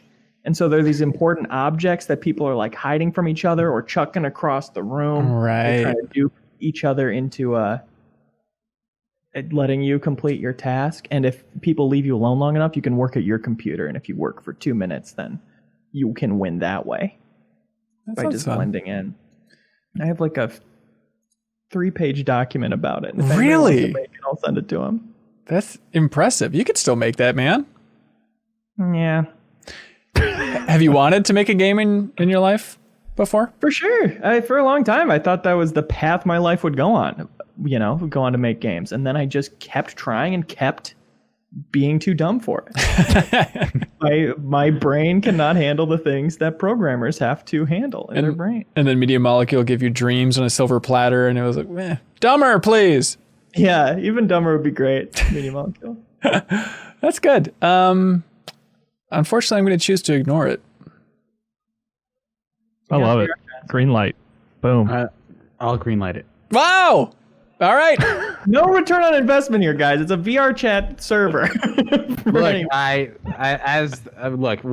my name is something Bezos, and we need some original property to help. We just had our last game launch, and it could not go any worse than that. So unlaunched. Office Politics. We're giving you all of the money that we had left over for development to Office Politics. Jeff. So you got to make it for no money. Is what please call me Mr. Bezos. Okay. Don't you dare. Call me by my casual name, the wealthiest man on earth. How often do you think Please, my friends call me the wealthiest man on earth. Do you think Mr. Wealthiest Man on earth was my father? My wife has me as that on her phone. Wow, excellent. Don't you forget it. How often do you think Jeff Bezos thinks about that? Like, do you think he's ever had more than 1 second of satisfaction about like, look at that? I think we all imagine him waking up every morning and looking in the mirror and winking and it becomes Han Solo like 500 Days of Summer, but I bet that's barely a blip on his radar. He's for sure as tormented as the rest of us, and he should definitely try giving all his money away and see if he feels better. Yeah. Just see what would happen. He could give away. Hey, Bill Gates seems pretty emotionally healthy. Works for him, so. Well, yeah, that's true. But I mean, how much money does Bill Gates have now? Because he's been doing a lot of positive things. I was more referencing the sort of giving away like half your worth. Imagine how happy you'd be if you gave it all away, though. Yeah. To office politics. Fund that game, Bezos. This can be your legacy. Does anybody else have a game they want to pitch? I really don't. Like, I really was interested in like being, critical of games and writing about games, but like it was never making them was really never something on my radar, honestly. Like I just like playing them and thinking about them. But I don't know. That's not to say I would never come up with something or get excited about an idea. But yeah, really, no. I wanted to. Back when I graduated college, maybe it was in college, my goal was I wanted to produce educational games. That was my goal. But specific game ideas, I remember I had a note here, so I looked it up. One says cutting grass from Zelda as core. It's a little confusing. I think it's just the core idea based around that because it's just the best part of Zelda games in my mind. Sorry. Not the Breath of the Wild. Really like detailed grass? I guess so. And everything? I don't know. This one is still lawnmower simulator or something. Yeah. This one's still, I think, a humdinger, which is the. Okay, let me set it up. This is a pitch. This is patently stupid. You all know when you go to an art museum. Okay, well, thank you for having me here, Mr. Bezos. When you go to please, wealthiest man in the world. When you go to an art museum or historical museum, let's go to some fancy British museum, and they have some statue from 1000 BC, and you just get that urge in your soul to destroy it. That's what this is about. This is a VR game where you're in museums. You jump between different museums and you unlock different tools to destroy everything. So it's kind of like that scene from Batman 89 where you can throw paint on the famous paintings, but you can also just take like a jackhammer to the Venus de Milo. Just annihilate these things. Just imagine having a VR sledgehammer and going around a museum. Wouldn't that be satisfying as hell? That's like an a blast incredibly core, but like... Okay. Yeah. Yes, just focused on like a person with tools, right? Yeah. Right. Bezos Games likes this idea. However, I don't think we have the money to license art or whatever. I'm a money man. I don't know how these things work. Do you have to license? The only thing we have. Please don't interrupt him. I'm the wealthiest man in the world. Thank you. We recently got the license to the Eric Andre show. So I think we're going to have to pivot to make this about the intro to the Eric Andre show, and it will star Eric. You will be Eric Andre destroying the set at the beginning of every Eric Andre episode. You have 6 months. Please make this game, or you're all fired. Okay, great. And let's go. Can we pause on the Eric Andre show real quick? Yeah. I caught that at like what that show was in like an age that like just doesn't exist anymore, where I was flipping through channels. Like I was watching live TV. Leo, this was a thing that used to exist where they would just put stuff on TV. You didn't get to choose. And the weird thing was, like, I guess technically the channels were like going through you at all times. And if you just had like a piece of metal the right way, they would appear. Channel, Univision in my case. Yeah. But like, I will. It's like an experience I genuinely think no one would ever have again at this point. But like I was flipping through channels and I was like, oh, Adult Swim has like a talk show now. That's interesting. And then the set destruction happened. And I was just like, what is this? Like it totally blindsided me in the best way, where it was just like, I was flipping through channels. I just thought I was catching something completely normal. And it was like, whoa, what did I stumble upon here? It was amazing. It was absolutely amazing. It's still, if you just need a good laugh. I was resistant to it at first. Like the first person that showed me Eric Andre, I was like, I don't know about this. But now it's to a point. A bit much. It's a bit much, but if it catches you in the right mood, it is one of the funniest things you can watch. For sure. What's he doing? That show's not on anymore, right? New season. Oh, really? Oh my God. Yeah. Out of the loop. He was part of the Run the Jewels did like a concert to get out the vote and stuff, and he was doing bits between the songs and stuff where he was basically he was doing like an Eric Andre show light where he was like the guy taking calls or whatever. We are taking your calls and convincing you to vote or whatever. But Yeah. I don't think there were actual phone lines, but he was doing his shtick. Huh. That's all right. That's good. So, Suriel, do you have a video game pitch for us? I'm sorry, real quick. The museum thing. Do you have a name for that game? The Backstage Pass folks watching us live, they're trying to riff off something about Night at the Museum. Maybe it could be tied to that. I don't have one. Yeah, I saw that. I was thinking Naughty at the Museum. Naughty at the Museum's pretty good. It can kind of be like a Ben Stiller lookalike, like what me woey type of look. When like you look in the mirror, yeah. Your hand's always doing that on your lip. That'd be good. You try to pull it off. It's like, Or it's like, yeah, or maybe it's like framed as like, you know, it's somebody who goes back a gazillion years from like Egypt and they're like, oh yeah, British Museum, if you're going to steal all of our cool stuff, get a load of this. Yeah. Yeah. Amusement of modern art. Some portmanteau of museum and amusement. No, I don't know. Cyril, I don't want the game to sell too well. And I feel like with the game, with a name like Amusement of We Modern want to Art- set our expectations low here at Amazon. I think it's Blast Core 2 : art stuff. okay. That's What not if we bad. called it Bloodborne 2? Is that taken? Hey, speaking of game names, there's a game coming out this week for PS4. And it's one of the, it stopped me in my tracks for how lame of a name this is. No offense to the developers. I'm sure it's solid and hats off to them for finishing a game. But the game they're trying to sell is called A Tale of Paper. Hot on the PS4. How's tail spelled? Tale, like the legend of paper. Okay. Yeah, to each their own. Suriel? I was just gonna say Brutal Legend, but hip hop, and it's not an RTS. That's the entirety of my. That's good, man. That you're traveling inside worlds made up, just like Wu-Tang Clan alone. I think encompasses 30% of that world at least. You get some licensed artists. It's not a real time. I cannot stress enough that it's not a real time strategy game, so people might actually like it. So like turn-based strategy? It's like a character action game, I would imagine, or whatever's popular at the moment. But it's Vince Staples is in it. Other modern artists that people will like by the time it's done. Okay. Well, Megan Thee Stallion. I'm gonna shoot my shot and say she's in it. warmer. Yeah, there's a status effect called magnetize, and Nas can't be magnetized because he says it in that one song that you can't magnetize him. That is That's true. very good. He does say it a lot. All right. Well, yeah, sold, man. We'll take it. Here's my other idea. This is actually the game that I would make because it's not impossible. Wait, so you gave me, the wealthiest man in the world, a fake pitch? Yeah, I was just, look, you never want to go in with your A game. I wanted to warm you up, richest man in the During world. a pitch meeting, you don't want to give your best? No, everybody knows that. You pitch your B material because you save the A stuff for you. I like your moxie. Thank you. Now give me all your money. So here's the game that I would actually try and make.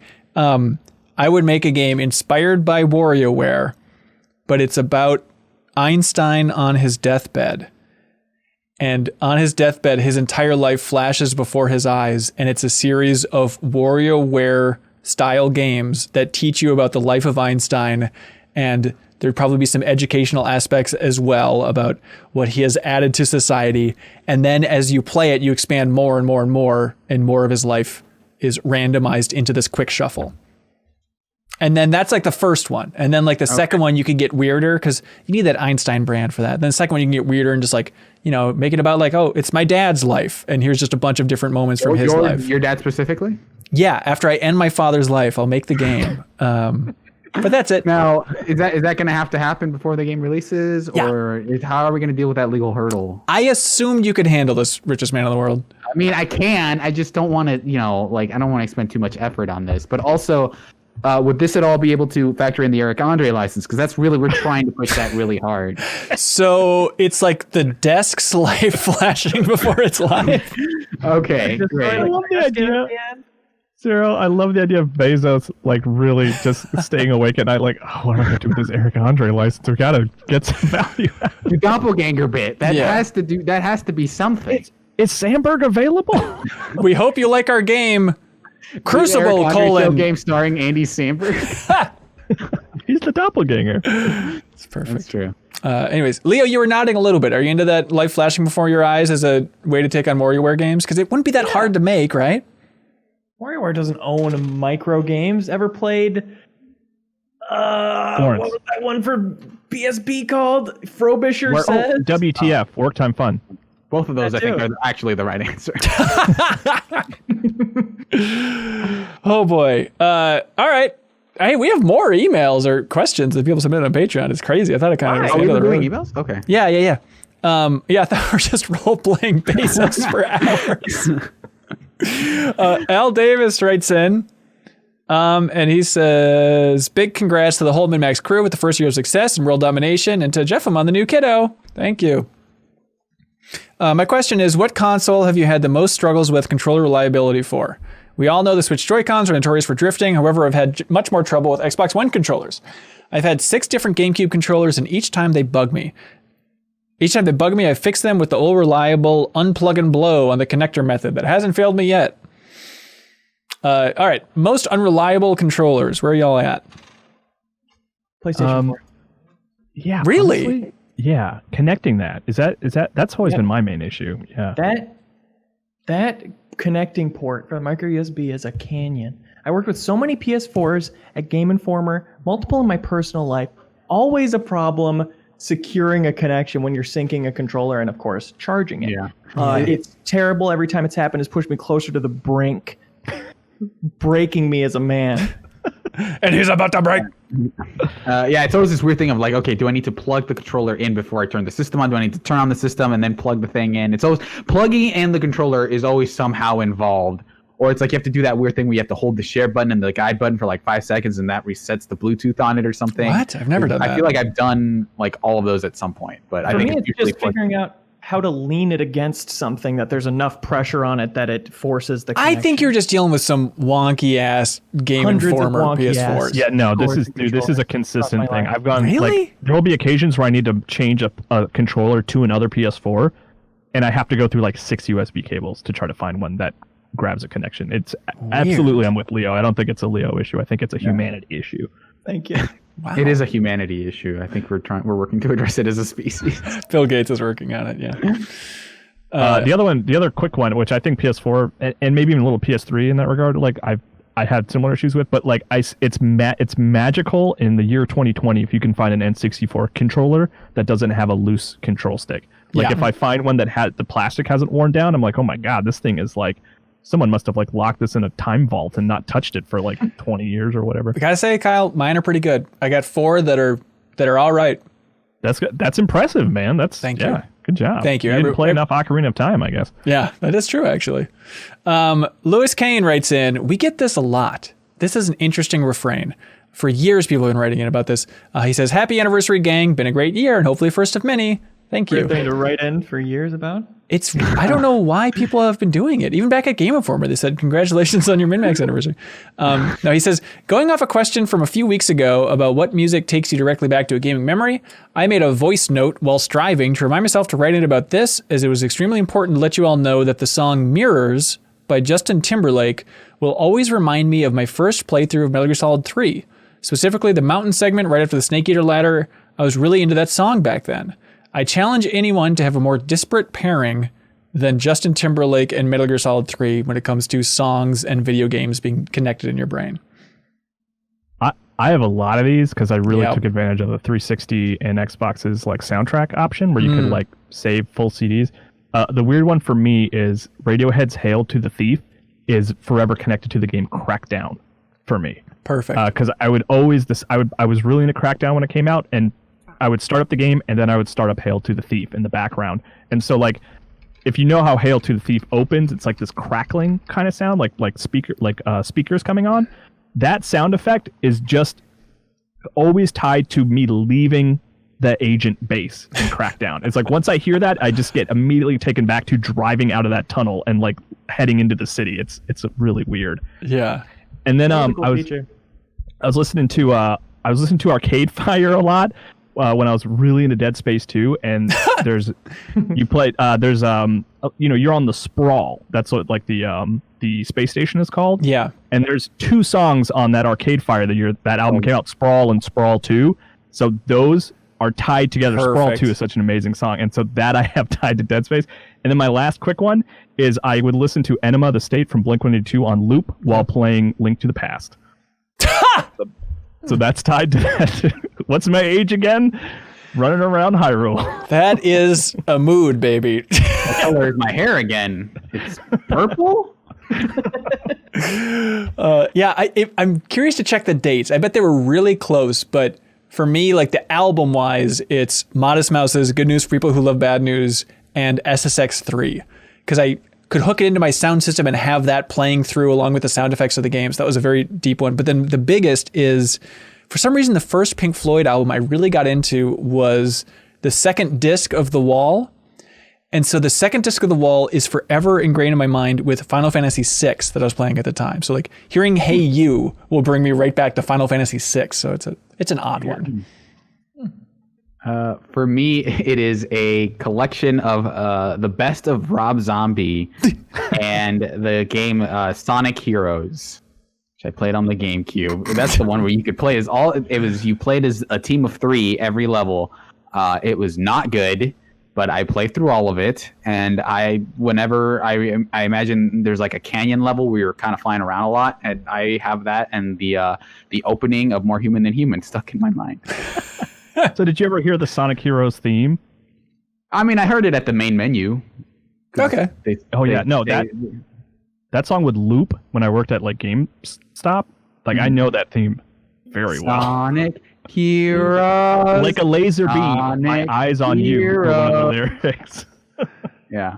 Careful, guys. We're going to get taken down on YouTube. Just stop singing it. It's too perfect. Don't worry. I'm the richest man in the world. I can stop them. Thank you. Thank you for being here, richest man in the world. Leo, do you have one? The Halo theme always reminded me of Halo. That's great, man. Thanks so much. Ryan Brister writes in. He says, between Crash 4 and Super Mario 3D All-Stars, I've been doing a lot of platforming in the past month.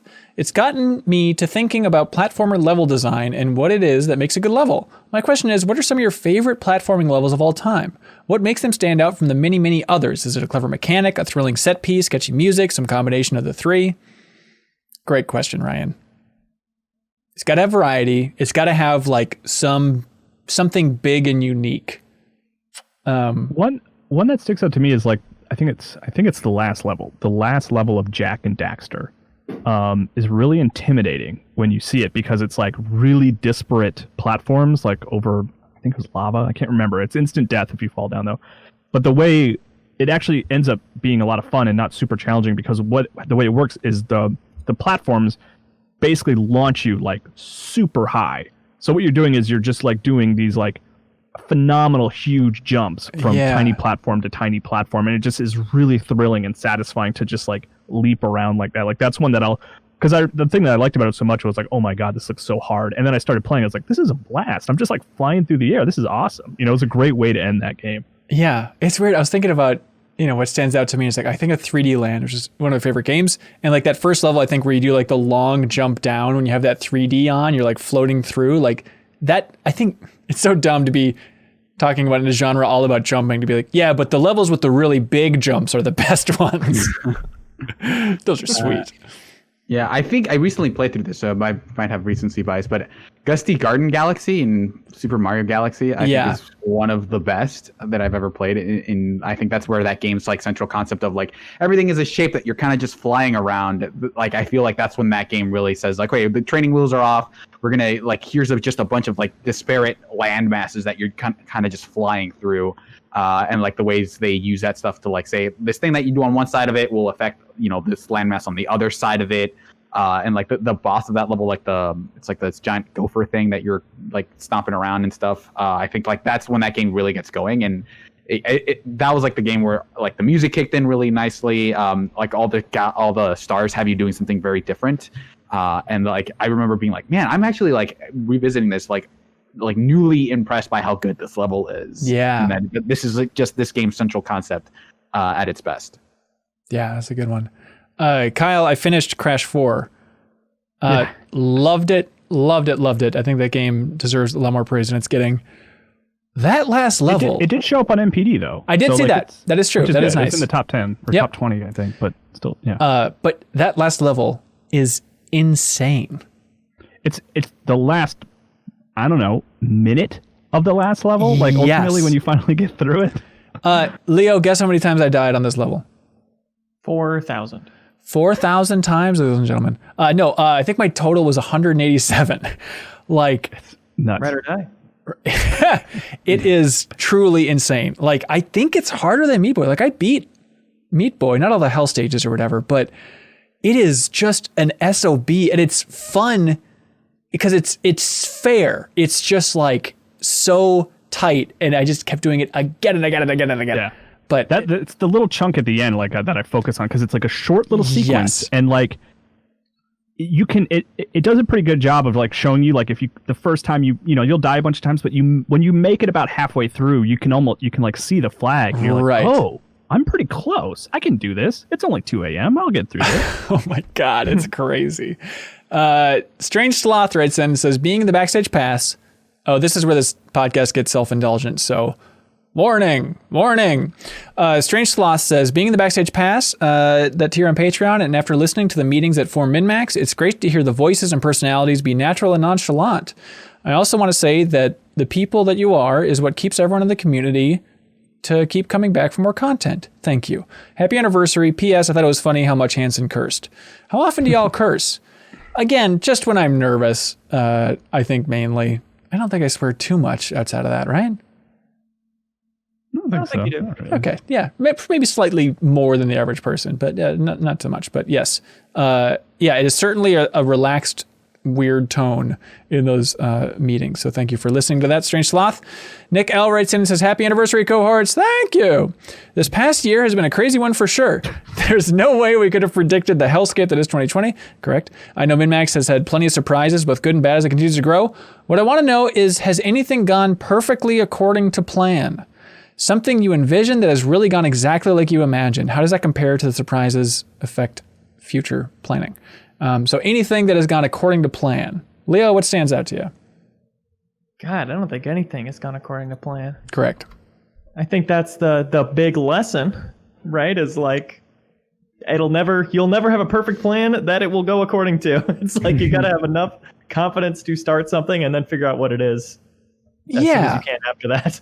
That said, I agree with that by and large, but it is interesting to go back and listen to those early meetings, because it's like, hey, let's do photo mode snap. Let's do something in the vein of the Great Goatee Hunt. I forget, what we called it, hunting for game of the year or something. Like, okay, deepest dives. We think those will do well. And then there's like funny specific stuff like, oh, the Helgeson podcast, the Oregon Trail doc. Like a lot of that stuff was laid out in those early meetings. And there's an interesting moment. I think somebody in the Discord pointed out that because your brother, Kyle, was my roommate, and so he was in that first meeting. And there's a moment where I brought up like, yeah, maybe some of my friends can be on, maybe like Ronnie. And then your brother's like, Ronnie will kill on podcasts. It's like, yeah, I guess. And then it's funny, like Ronnie's on the deepest dives and people are just offering themselves to the entity that is Ronnie at this point. Turns out us Hilliards know what we're talking about. Every time. So it is, yes, there's been a lot of zigs and a lot of zags, but at the same time, it's like a lot of those big beats for this first year, I feel pretty good about, and that it is a little bit according to plan. Obviously, us doing this remotely and the world melting down is not something that we had in mind, but hopefully we have adapted well. I mean, there was that moment in the podcast where I said, I think there will be a pandemic and we'll have to do stuff from home. You kept talking about that. That's weird. Yeah. Get a load of this. 200,000? Anyways, Hunter S. Sachs writes in and asks, hey, what's been the content from MinnMax that you've been the most proud of or just been the most excited by? I liked our skate week. Oh, yeah, celebration of Tony Hawk. Yeah, that was a fun point of focus. Yeah, that was fun. It was a bummer our final stream there got nuked all to hell for all the music and the Tony Hawk games, because we played like 2 and 5 and the demo of the new one, and it did not like that. That feels apropos for the Tony Hawk franchise, though, right? Like music licensing issues. That's true. That's true. Yeah, there's a lot of stuff that I'm really proud of. I really liked the like art stream that I did with Kobesoft Joe, your friend, Leo and ours, where he just like talked about 3D modeling. And it was so chill. And I like that weird educational thing out of the blue. I'd love to do more of that kind of thing in the future. I am naturally really proud of the Oregon Trail documentary we released. I guess we haven't talked about that on the podcast. We talked about it a little bit last week. You should be, by the way, to chime in. Oh, fresh. Yeah, we released a 23-minute documentary on the origins of the Oregon Trail video game. It's on our YouTube channel. It's tight. It moves fast. You'll learn a lot. The game goes back to 1971, and it's worth taking a minute just to appreciate how crazy it is that those developers created this game in 1971 when their competition was like an arithmetic game. You know, it's like there weren't many video games back in that era, if you want to call it that, even though it was on a teletype with not a screen and all that stuff. But learn about it in that documentary, please. And then you can give money to the New Vision Foundation charity, which is attached to that documentary as well. But I think one of my favorite things we released this year is a Patreon exclusive, and it's when we're at VGM Con and we had a video game spelling bee. It was like right at the borderline start of the pandemic. So we had a crowd at this convention, which is also just fun to do a panel in front of a crowd. It's kind of a new experience for us. And then in that, we had a bunch of video game words, and people got in a line and tried to spell these video game words that got harder and harder and harder. And I thought that was so fun to create and listen to. And thanks to Grant and Amy, friends of the show, who came up with the idea for it too. But I love that thing. I thought that was a blast. Yeah, that was fun. Thank you, Kyle. Someday we'll do it again. Someday. Yeah, I would do a video game spelling bee every week. Do you have anything that you're proud of? Anybody else? I'm proud of everything Leo's done. I'm going to take ownership over that. Oh, sure. No, I love the stuff that Leo, I look so forward to it on both your personal channel and here at MinnMax. Always compelling and hilarious. And but as far as stuff that I've been involved with, Hanson, I mean, I like Photo Mode Snap. I really enjoy. And then we also did that video about Miyazaki and the interview with Miyamoto. Yeah. About his idea for a game, which was like really fascinating. You pointed me to that. I'd never seen that. And then we had that episode where we were talking about Court of Owls, the comic. Like that stuff was fun too. Yeah, the kind of oddball stuff. Yeah, that's what stands out, right? And so that was Studio Ghibli Miyazaki, by the way. He pitched to Miyamoto in this old interview the one game that he would like to make, and it's insane. And so we made a video all about that game. So you can find that on our YouTube channel by probably just searching Miyazaki. It'll pop up. And Serial, someday you'll crack it. No, I like Deepest Dive a whole lot. I think that it's a really good take on that format of just having like all the community input and, you know, going for however long we do on those. It is nuts. But at the same time, I am so proud of those discussions, especially for just like how early they happened. The idea that we had that huge Final Fantasy VII remake discussion. It's like, yeah, that was the most thorough discussion about that game that people were still trying to process as it was being released. Or even Last of Us Part 2. You know, people make fun of us calling it the best, most thorough discussion about this game on the internet. But like, I dare somebody to find a more thorough discussion about The Last of Us Part 2 on the internet than that. Like us combined with then hundreds and hundreds of people playing, and we filter those comments to get to the best of the best. Like, it is the best look at all these games. Yeah. So I am proud of that. I think that's fun. I think that's fun. Thanks for your support, everybody. I also do like, you know, not that it was a short-lived rest in peace, but I love Mint Snacks. I think I was having a lot of fun with that before it got canned due to the pandemic. But I think we were still kind of figuring out what the show was. But I think we had some pretty good ideas in that context of like, we're not entirely sure how to do a food show. Right. It's so out of our wheelhouse. But, you know, I think what we produced, I think was fun. Yeah, that's all that matters. Yeah, we had a good time doing that. Yeah, those were so strange in retrospect. That was years ago. Also, I'm surprised we're only 1 year old. I know. It was strange that I spent like 10 hours editing those two. Like, they were really a nightmare to cut together. People in the Backstage Pass, Tay Puri says that he shared that Miyazaki video with so many people. It's a good example of why MinnMax stands out to them. So that's nice. And BeatenDownBrian says that Hanson's Final Fantasy VII video about the mobile game was great. Yeah, about that lost G-Bike game. That is still our best performing video. So I'm glad that one popped out for whatever reason. Marriott Player writes in and says, hello, you amazing cohorts. Congrats on a year of MinnMax, expanding your variety of content, being a wonderful outlet for positivity. What would you say is the most important thing you've learned in the past year, be it MinnMax specific, something more personal, or both?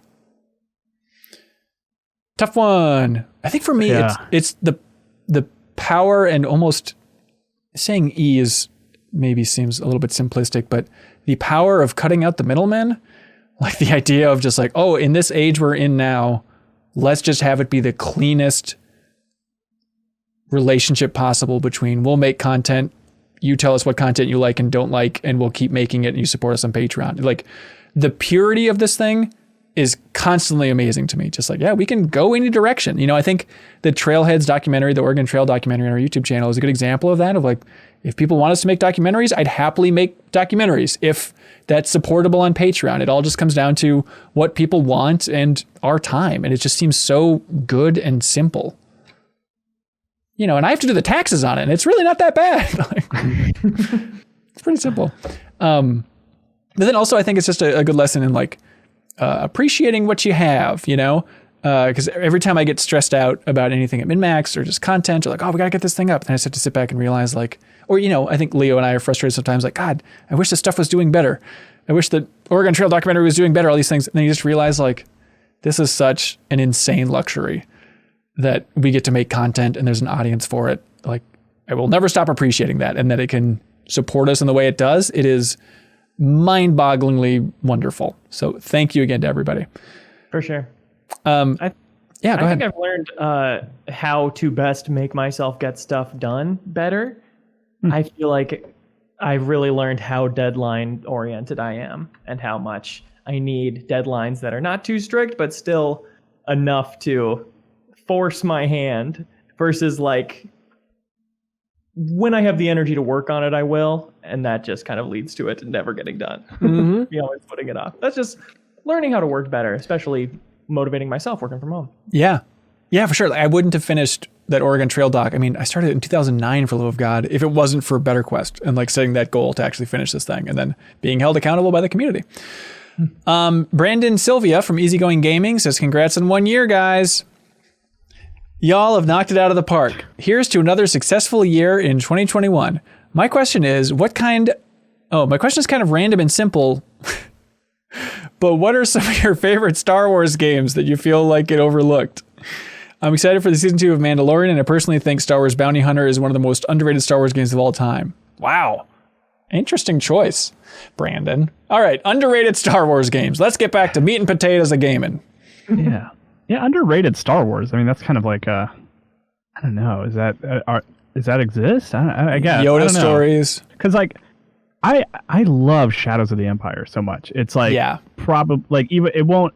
I would put Fallen Order probably as like my favorite Star Wars game, but like in terms of nostalgia, like Shadows of the Empire is just my favorite. You know what I mean? Like I've talked about it a lot. Like I even did a big feature for Game Informer talking to the director and stuff like that. But I feel like people kind of, it has like a bad rap as being like that crappy N64 Star Wars game, but I think it was like really like they tried to put a lot in that game and do really interesting things at a point where like 3D gaming was not established, you know? Right. So I have a lot of love for that game, but I don't know if like underrated is accurate. I don't know. Yeah. I would go with the RTS Galactic Battlegrounds, which is like in the Age of Empires 2 engine. I feel like, I'm sure it sold a gazillion copies, but I think that one doesn't get enough love in retrospect.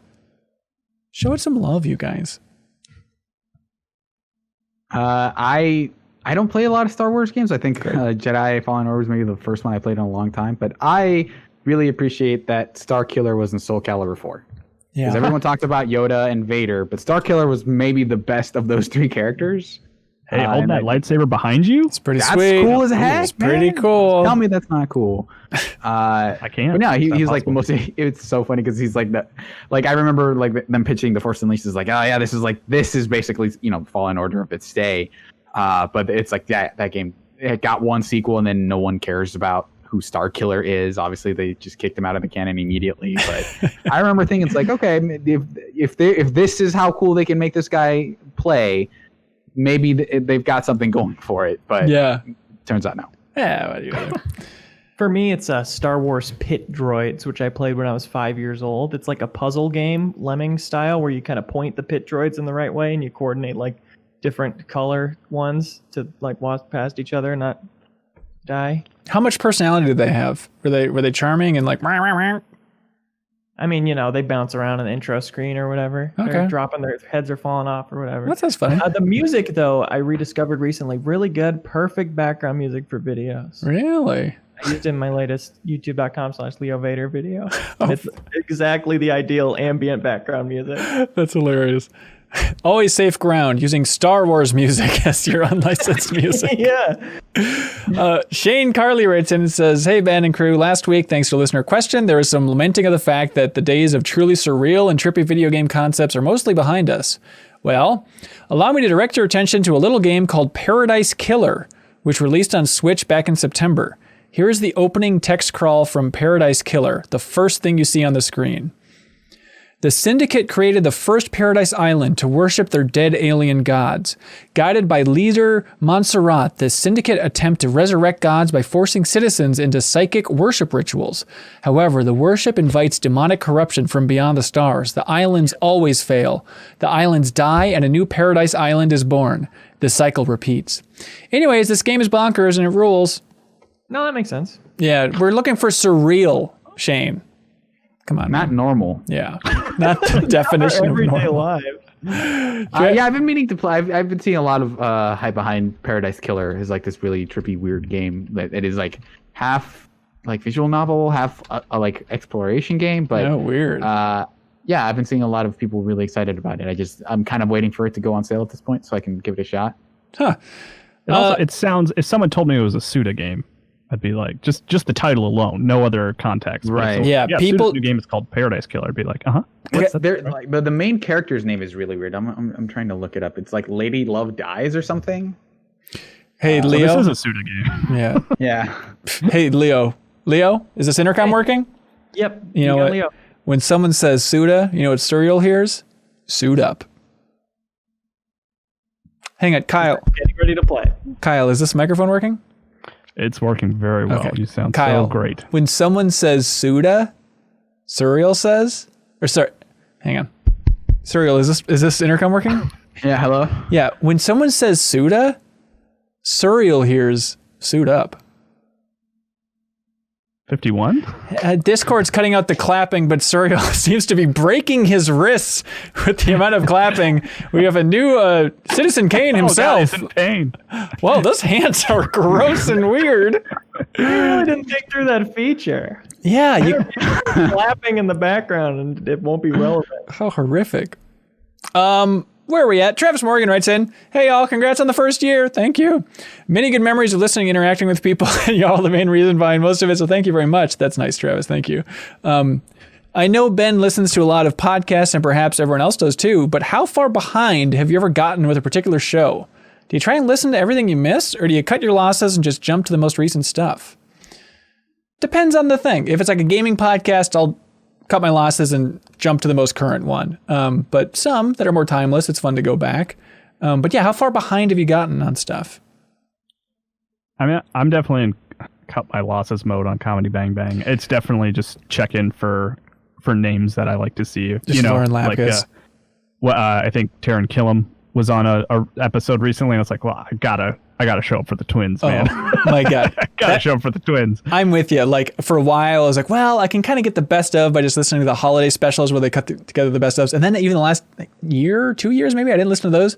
But on my drive out to South Dakota to visit the Badlands and Black Hills, it was like late at night and I was driving and I was so tired.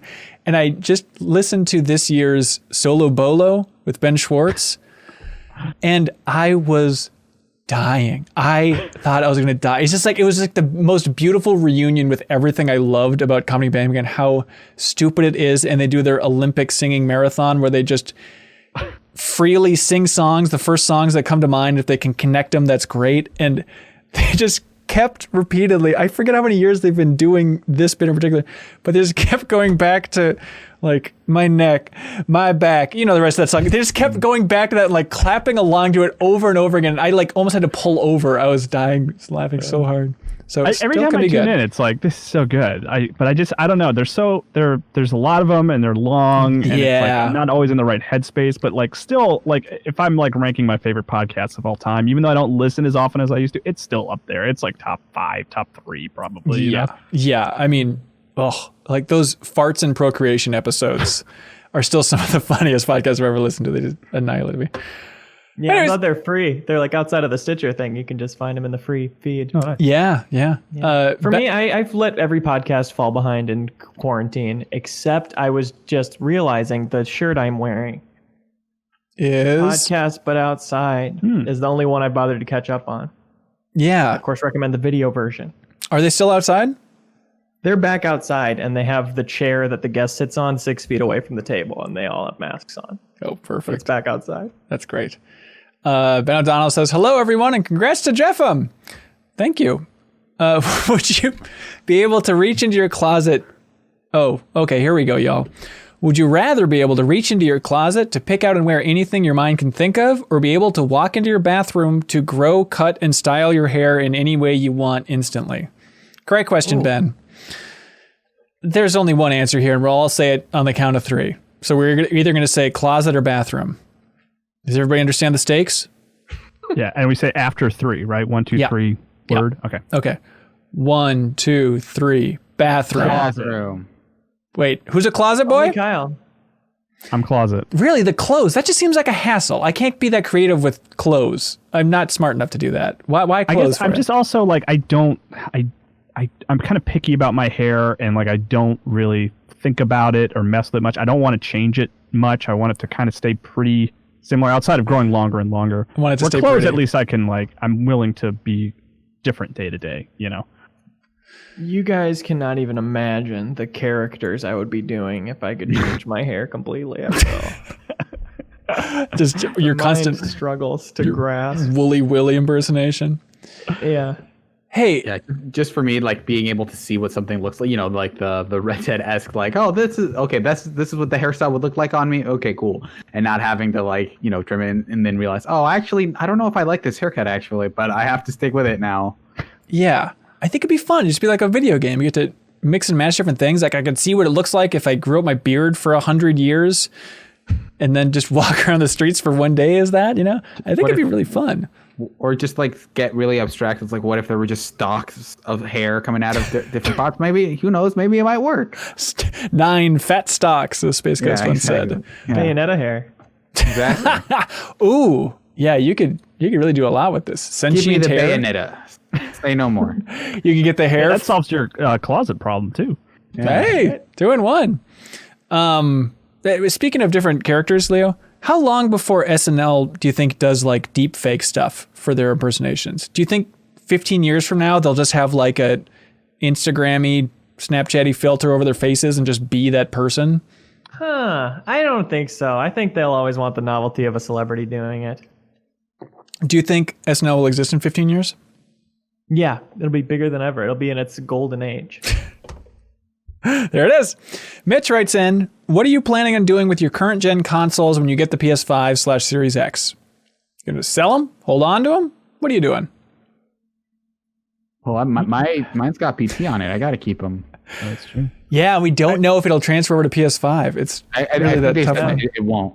Yeah. What's that? It's not counted as game software, so it's It's one of the 1% or whatever that percentage was that isn't backwards compatible. I'd say down with the 1%. I'm usually I like PT.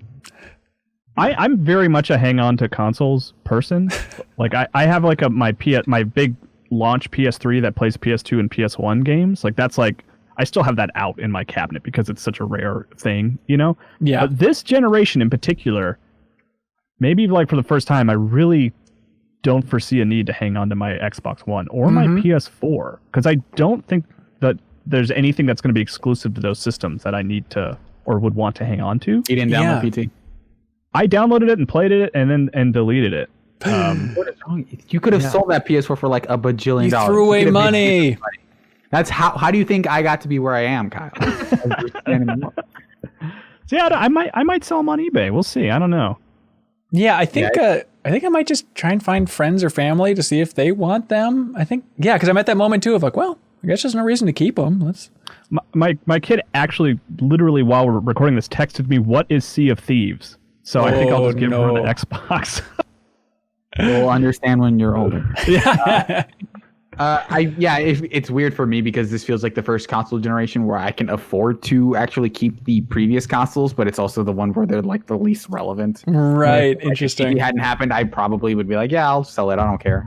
First person on the street that offers me money for it, I'll give it to him. Right. Set up a lemonade stand that just says, I don't know what I'm doing out on the street. I should be inside. But... Oren Eccles. Oh, this is a new name. Thank you for your support, Oren. He says, hey, Benny and the Jets. Come on, Oren. Do you guys like that song? Yeah. Song. Benny and the Jets. Do you know it, Serial? No. It's the one that goes, John? It goes a little something like this. Red for light. 6 minutes straight. I'm ignoring it. I don't want... All right. Just give it a chance, though. Oren Eccles writes in, I know you guys don't like to get political on the show, but can you at least acknowledge, not debate, or share personal political views on the topic of... Sorry, Serial did a funny thing.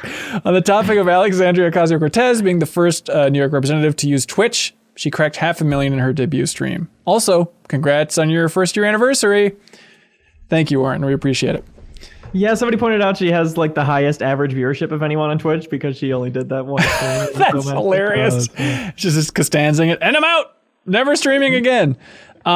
Yes, regardless of your thoughts on her in particular, it was a crazy event, I think, to have two Congress people playing a game like Among Us and just seeing them like try and troubleshoot streaming issues was fascinating. And any conservative congressperson would have been just as cool. It is, yeah. It's just, I love it. It gives me, honest to God, gives me faith in the future. Like, it made me optimistic, you know? Just for having a generation that understands tech, instead of having the generation that doesn't understand what questions to ask Silicon Valley. But like, are you Monopoly? I don't know. And she's made that point before of like, if people dismiss her like being interested in Twitch, like months and months ago, she was talking about it of just like, look, like we need to get like a younger generation into politics because we have an understanding of how technology works. Like a lot of the members of Congress who are older people really don't understand and have put laws into place that have like messed with personal privacy and things like that because they don't understand the technology. So it's like, it really makes me excited to see a younger person who understands how it works and understands its value, like taking advantage of it. Is exciting for me. Yeah, it's also, I mean, like there is a substance behind kind of like the flash there because for one, it was to get out the vote, and B, like in the past, she had introduced legislation about that would ban the army recruiting on Twitch, which was a thing that blew up earlier this year, and so it feels like I understand, like I understand this playground a little bit, and so like I can explore it, and so this feels like as much as it is kind of like, hey, get the kids watching Twitch to vote or whatever, it also feels like there's this other spectrum of like people paying attention to like starting with her and saying like, oh, she's on this Twitch platform and look at all these people watching. It must be more important. So in this way, it's also kind of giving awareness to the other side of people who, like are into politics and stuff. Yeah. That was another funny thing is at the same time, the U.S. Army account was streaming and they had like 40 viewers. Yeah, that's right. I saw that screenshot getting shared around the screen. Well, I'm trying to remember, like Bernie Sanders, Ana Diaz had an episode of Refreshed all about people trying to tap into the hip gaming culture for politics this year and stuff, with Biden having his Animal Crossing island and whatever weird stuff's going on there.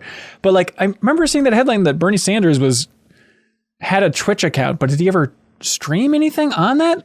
Yeah, not games, but yeah, it's town halls and stuff. Okay, gotcha. He just wants the bits. He's just passing. Yeah, hype train, y'all. I need my super chats. Oh, Bernie Sanders, ladies and gentlemen. Yeah, it's kind of similar feelings, but I think we talked about it last year. But when AOC jumped on that Donkey Kong 64 stream that was raising money for trans rights, like. That was the first moment of just like, oh my God, this is a small barrier being broken that somebody in Congress can jump on Twitch and talk about how much she loves Pokemon Snap. It's like, what is happening? And it is giving like it's fun. And it's like, there was like that clip of her murdering somebody in Among Us, and the person I think was just like, it was an honor, AOC. But like she would, like at some point she was talking with H-Bomber guy about healthcare, and she was just like, okay, so walk me through the process of getting healthcare, of like medical attention in I think England, I think is where H-Bomber guy is from. It's like Yeah. you just go to the doctor, you tell them what's wrong, and they give you the medication, and you go home. Like, and she's like, I can't imagine that like conversation happening without thinking about like the financial, like the credit card that I have to pull out to give you before I can even consider treatment. And so Right. like that to me is like, it feels like, yeah, it's like, fun or whatever. And then, politicians trying to be relevant or whatever, but there is like, okay, like, but for seriously, like, let's try to move some things forward. Yeah. And also our Congresswoman Ilhan Omar from Minnesota here tweeted out her computer specs. So that's, Yeah. I would love to see where that ranks on her like most popular tweets of all time. It's got to be up there because that was such like a specific thing. God, we're like months away from like Henry Cavill and Ilhan Omar having like a Twitch channel where they just do what we do, but have like 1 billion more followers. Don't tell them about Patreon, please. Is it illegal for a Congress person to have a Patreon? Is that? I have no Would that be idea. weird? I got to find out because I'm running for Congress next year, y'all. Clint Farley writes in and says, music trivia. Hey, MinnMax crew. Hope you're all doing well. Last episode, you talked a bit about end credit songs for a few games, and that prompted me to finally submit this music trivia to y'all. Oh, a lot of y'all. I've compiled a list of end credit songs from critically acclaimed / popular games, along with 1 or 2 curveballs. Well, I might have weeded those out. You just need to guess which game. With 0 curveballs. Just the way all games should be. Yes, what game? Match the game to the end credits theme is what I'm trying to say here. Are you all ready? First one, just buzzing with your name. Okay. Okay, ready?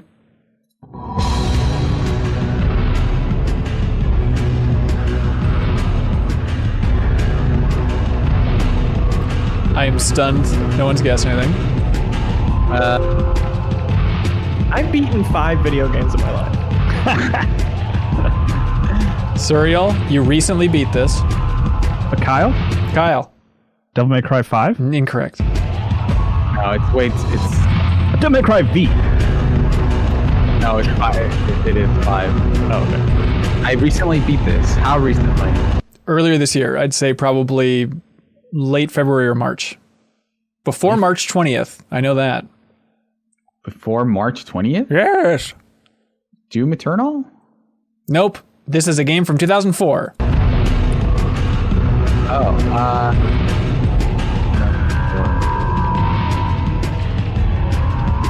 One of the greatest games of all time. Modern Warfare 2.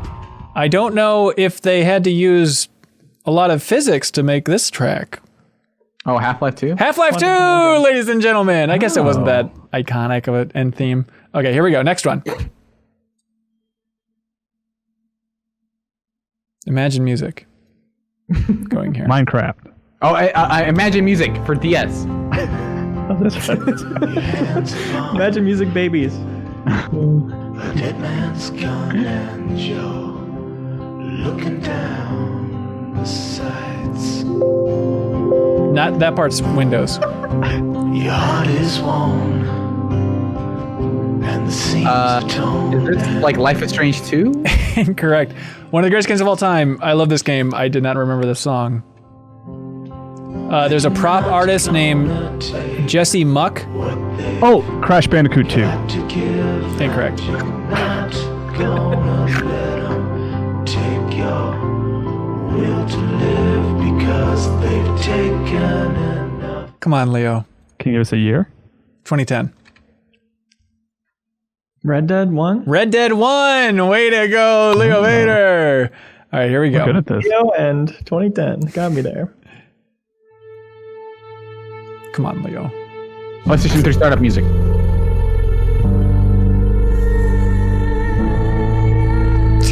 Could be anything. Is this a Prince of Persia? Leo, I know for a fact you finished this game.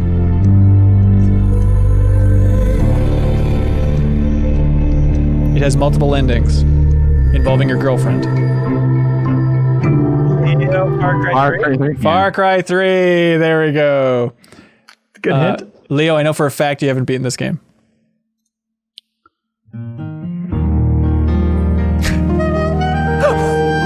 Tetris. This is like 90s animated movie ending. Like You know what? I think it is going to be okay. After the character said their speech and said, you know what? I think we're going to be all right. You got the country right.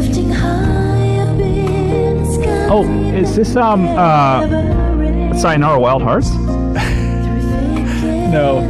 No? Okay. Everybody says this is one of the greatest games of all time, and I've never gotten into it, but I give them its due. Nope. Wizardry. Nope. This is like the credits, like the Little Mermaid just ended, kind of like final credits music. It's like, yeah. It's very close to Little Mermaid. Kingdom Hearts? No. Echo the Dolphin. I'm just messing with it. It's nothing. It's the video game opposite of Little Mermaid. Let's see. Doom Eternal. No, let's see.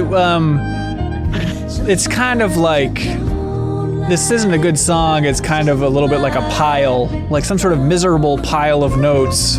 Castlevania? Yes. What's This is the name? Symphony of the Nights end credits theme. Really? Yeah. Awesome. I've beaten that game more than once. Wow. Yeah, it turns out you only hear the credits, not that often compared to like how often you hear the first level music in a game versus end credits music. Okay, this is a layup. This is embarrassing if we don't get it. Would you say it was a triumph? Here we go.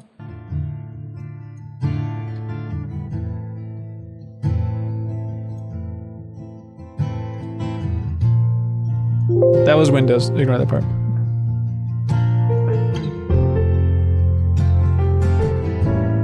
Leo, Metal Gear Solid 3? Leo! Wow. I'm very impressed, Leo. Yeah. I only know it from the soundtrack. I didn't know it was the end credits. I've never beaten that game, but I do like the soundtrack. Oh, wow. The game of the generation? I'm sure it is.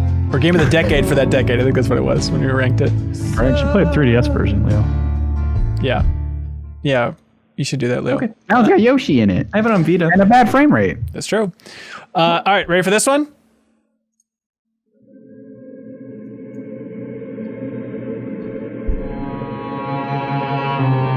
You should be able to guess right now.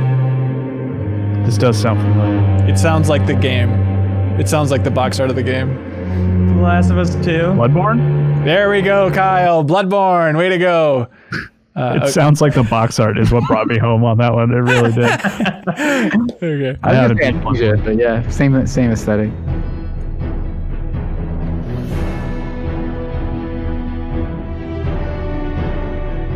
Star Fox?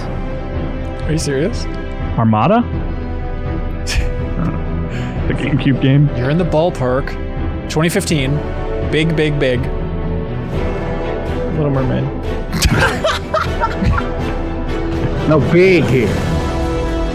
Sorry. Come on. Oh, Oh my God, no. This is just like it's this got a is little just bit of a the Marvel theme. flavor to it. It's the oh my God, people are killing themselves listening to this. No, don't. Don't. All right, we'll let that one sit. That is a little game called The Witcher 3 Wild Hunt, ladies and gentlemen. No one's beating that. Yeah, you're right. Okay, Leo. It's so weird that I have the lowest hit rate, even though I'm the one who probably finished most of those games. To tell you how memorable end credit stuff is. I think that's usually like check my phone time and make sure that there's no cutscene after the credits. Right. Well, I think the discussion came up because you guys were talking about, was it Mario 64's end credits? Yeah. You were talking about like that was like the best one. The thing about Super Mario Land. like Mario 64 and Ocarina was like, it was very, I assume this was consistent for a lot of people my age, but like after I beat those games, like if I just wanted to play a game, I would go, oh, I'll go fight Ganondorf again and beat the game. I'll go fight the last boss of Bowser and beat the game like that. And that was just like a thing I would do over and over just because it was fun. So like I heard those a lot, but like lately I beat a game and I'm like, all right, can I skip this? Can I press a button? Yeah. Well, here's a game that you've all beaten multiple times. Leo, I don't know if you finished this game, but here it is, ladies and gentlemen.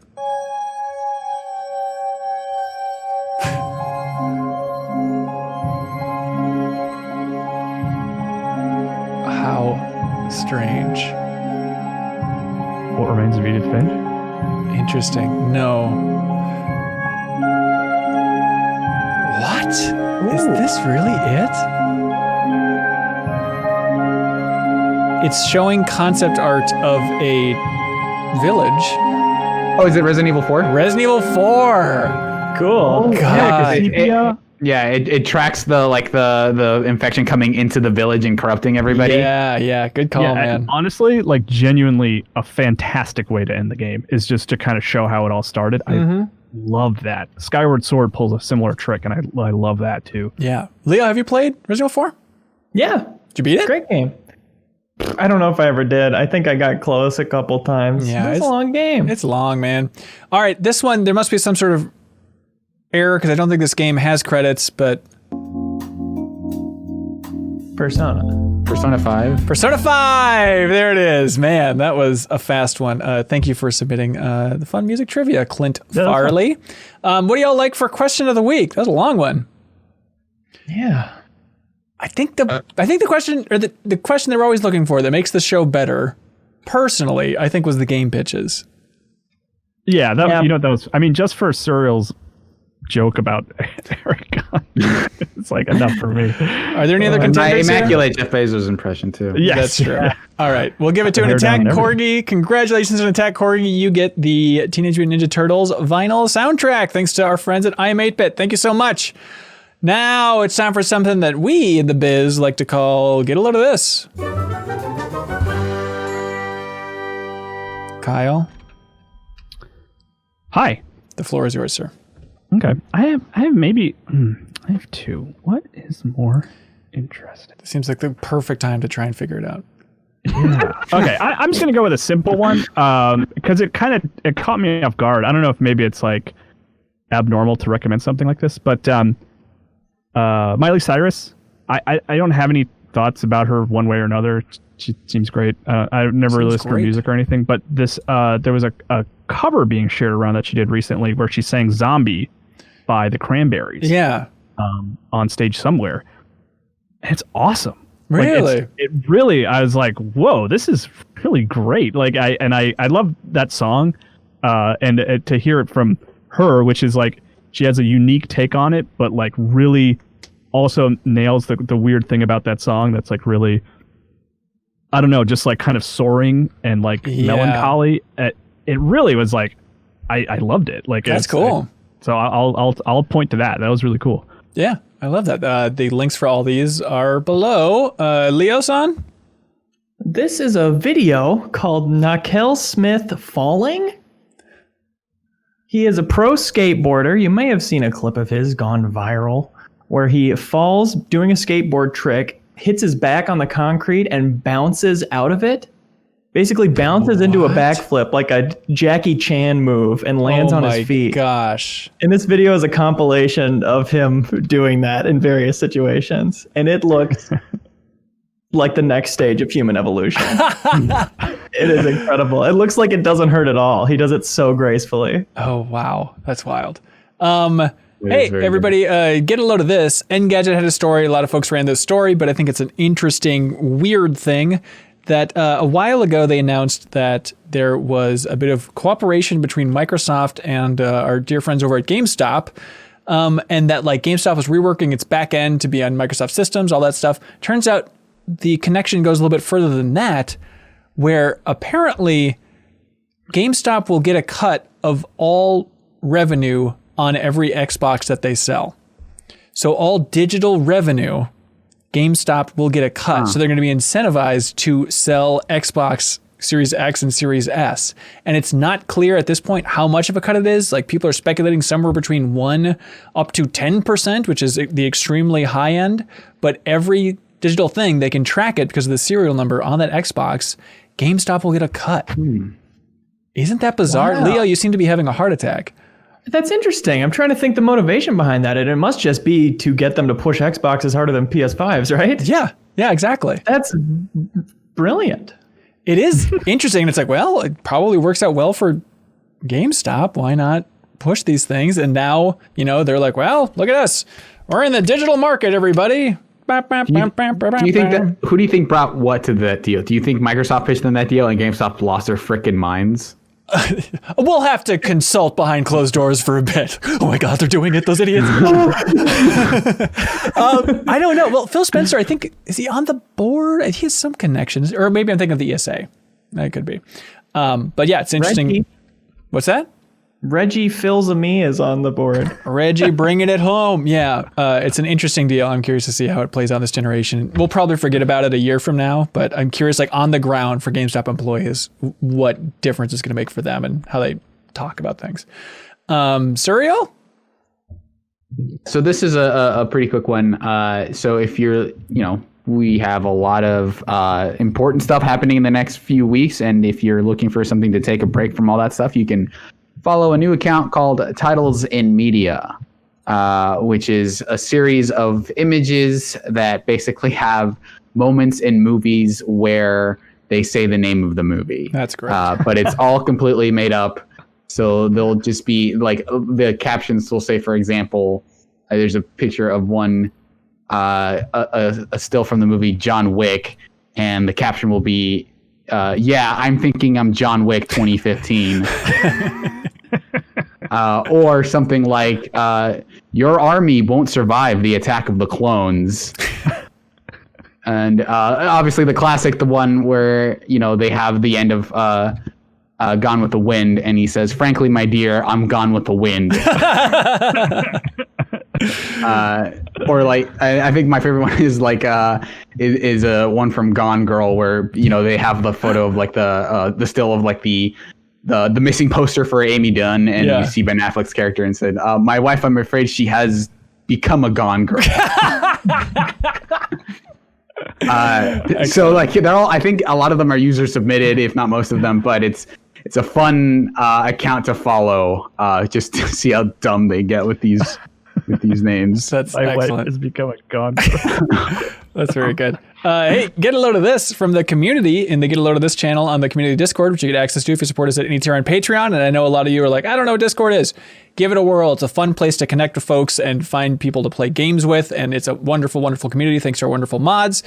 Anyways, Chris Fader posted an article from NPR called it's called Make Love Not War, 5 Years of Undertale, for an interesting look at the history of Undertale, new interview with Toby Fox, all that fun stuff. And Chris Fader posted it in the Get a Load of This channel in the Discord, not realizing that it was written by Ana Diaz herself. She got to interview Toby Fox with a huge NPR article. So you're supporting Ana at the same time that you're checking out this article. So congratulations to her for that great get. She was very, very excited naturally to interview Toby Fox. And Also to be on NPR. That's I know. awesome. Yeah. On NPR. Yeah, it's amazing. It only works with DS, man. I know. Ana Diaz, I can't get it out of my head. Okay, plugs. What do y'all like? Anything coming up y'all want to plug or in the past? Watch Dogs Legion stream, launch day, the 29th. I'm going to be trying for a 12-hour blowout. Oh my God. And one or various or no guests, but it's happening. Yeah, I definitely want to join for that. Leo, in my mind, I was like, that's some crazy fantasy land in the future. That is next week. Yeah. Oh my God. Really? Yeah. Can I tell you guys something I haven't told anyone? Yeah. The other night, I've been having some trouble sleeping lately. The other night, I woke up like 5 times in the middle of the night. And every time I went back to sleep and had another dream about playing Watch Dogs Legion. Incredible. You little nut guy. I know. Watch me get disappointed live on stream. I find out it's just a video game. Yeah, you're like 3 hours in, you're like, oh no, this is a bad idea. Is there any chance the game is so bad you end the stream early? Oh God, I don't want to live in that world. You'd be worried about what I'm doing next. If that Finally getting some sleep. That's great. Yeah, I love to join you. You can follow us on Twitch to watch Leo stream Watch Dogs Legion. You can check out our Oregon Trail documentary on YouTube. You can check out The Deepest Dive on The Thing, which we launched this week. It's our first cross-media deepest dive. So this week we covered the 1938 short story and the 1951 film The Thing from Another World. Next week is the biggie. We're covering 1982's The Thing from John Carpenter, so you can support us at any tier and then submit a comment and we'll read it on the deepest dive. But it was fun. Like, I'm glad that first discussion, Leo, got into the very, very natural Thing conversation of, if we're taking the deepest dive into The Thing, we naturally have to lose our minds about trying to track who is the Thing and when. And like, Mike Mahardy seemed to be the most into trying to track that logic in the book, but it's fun, man. Yeah, for sure. He was a great guest for that. And yeah, I mean, if people have been curious about the movie and too scared to watch it, this will be the best time you'll ever have to do it. Yeah, Among Us is huge. We'll coach you right through it. So yeah, we have Mike Mahardy and JV Gwaltney, friend of the show, who hasn't been on for a while, but he is joining us for that because he's a smart lad. Also, we have a new episode of Refreshed going up this week. I think Anna will be streaming it on Thursday. We'll have details on our Twitter account about exactly when and where that's happening. And then we have a new episode of Crossfade, our music podcast, hosted by Matt Helgeson, produced by Jason Daphnis, and this week is all about Van Halen. It's a Van Halen special. Their guest is somebody who has literally written a book on Van Halen. So with the passing, it's a nice time to kind of dive into the life and career and journey of Van Halen as a band and try and figure out like what was so special about that. Because I'm kind of in that camp. I want to listen to this episode of Crossfade because I like certain songs. I like Unchained a lot. You know, there's certain Van Halen songs that really stand out, but I don't think I have the full picture of what's poppin'. And that's what Crossfade will teach you is what's poppin' with Van Halen. If you want to know what's poppin', look no further. That's right. Anything else anybody else wants to plug? I'll offer my vote refrain. Please vote. But also, real quick, on Twitch streams, I haven't streamed in a while on my Twitch account, Kyle Impersonator. I'm going to try to start that back up soon. I don't think I'm going to have a regular schedule, but I kind of rearranged my setup, and my wife and I are going to try to start streaming more stuff together, kind of have that as a thing we do together. That sounds cute. So we'll start doing that soon. Find some weird co-op games to play. Maybe that might be our excuse to finish Deadly Premonition 2. We'll see. Oh my God, yeah. Surreal, what are you doing with Kyle's wife now? Nothing as far as I know. I don't think. Cool. But, I'm going to try to record a Hades spoiler cast later this week. We'll see if all the guests that I have coming on end up making it, but hopefully that'll be around next week. Yeah, probably Monday we'll put up the Hades Max spoilers on our YouTube channel, and the podcast will be in the podcast version will be in the Patreon exclusive podcast feed. Okay, that's it. Sorry for such a long show, but again, from the bottom of our hearts, thank you for fueling MinnMax this year. Thank you for all of your work, the help spreading the word, sharing the show with a friend, all that fun stuff. We exist because of you, and we can't thank you enough for helping us chug along on this little indie train. We're here for you, everybody, so we appreciate all the feedback.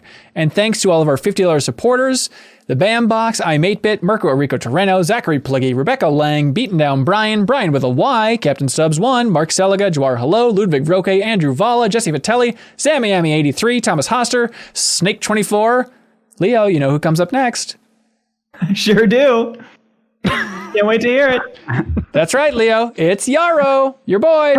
I love to hear that every time. William Garcia, SpiralInYourEyes, Richard Smuts, Spider-Dan, Alex Payne, Preetham Yarlagadda, JT Fels, Steve Bamdad, and Kris. Thank you so much, everybody. Be good, have fun, let's go.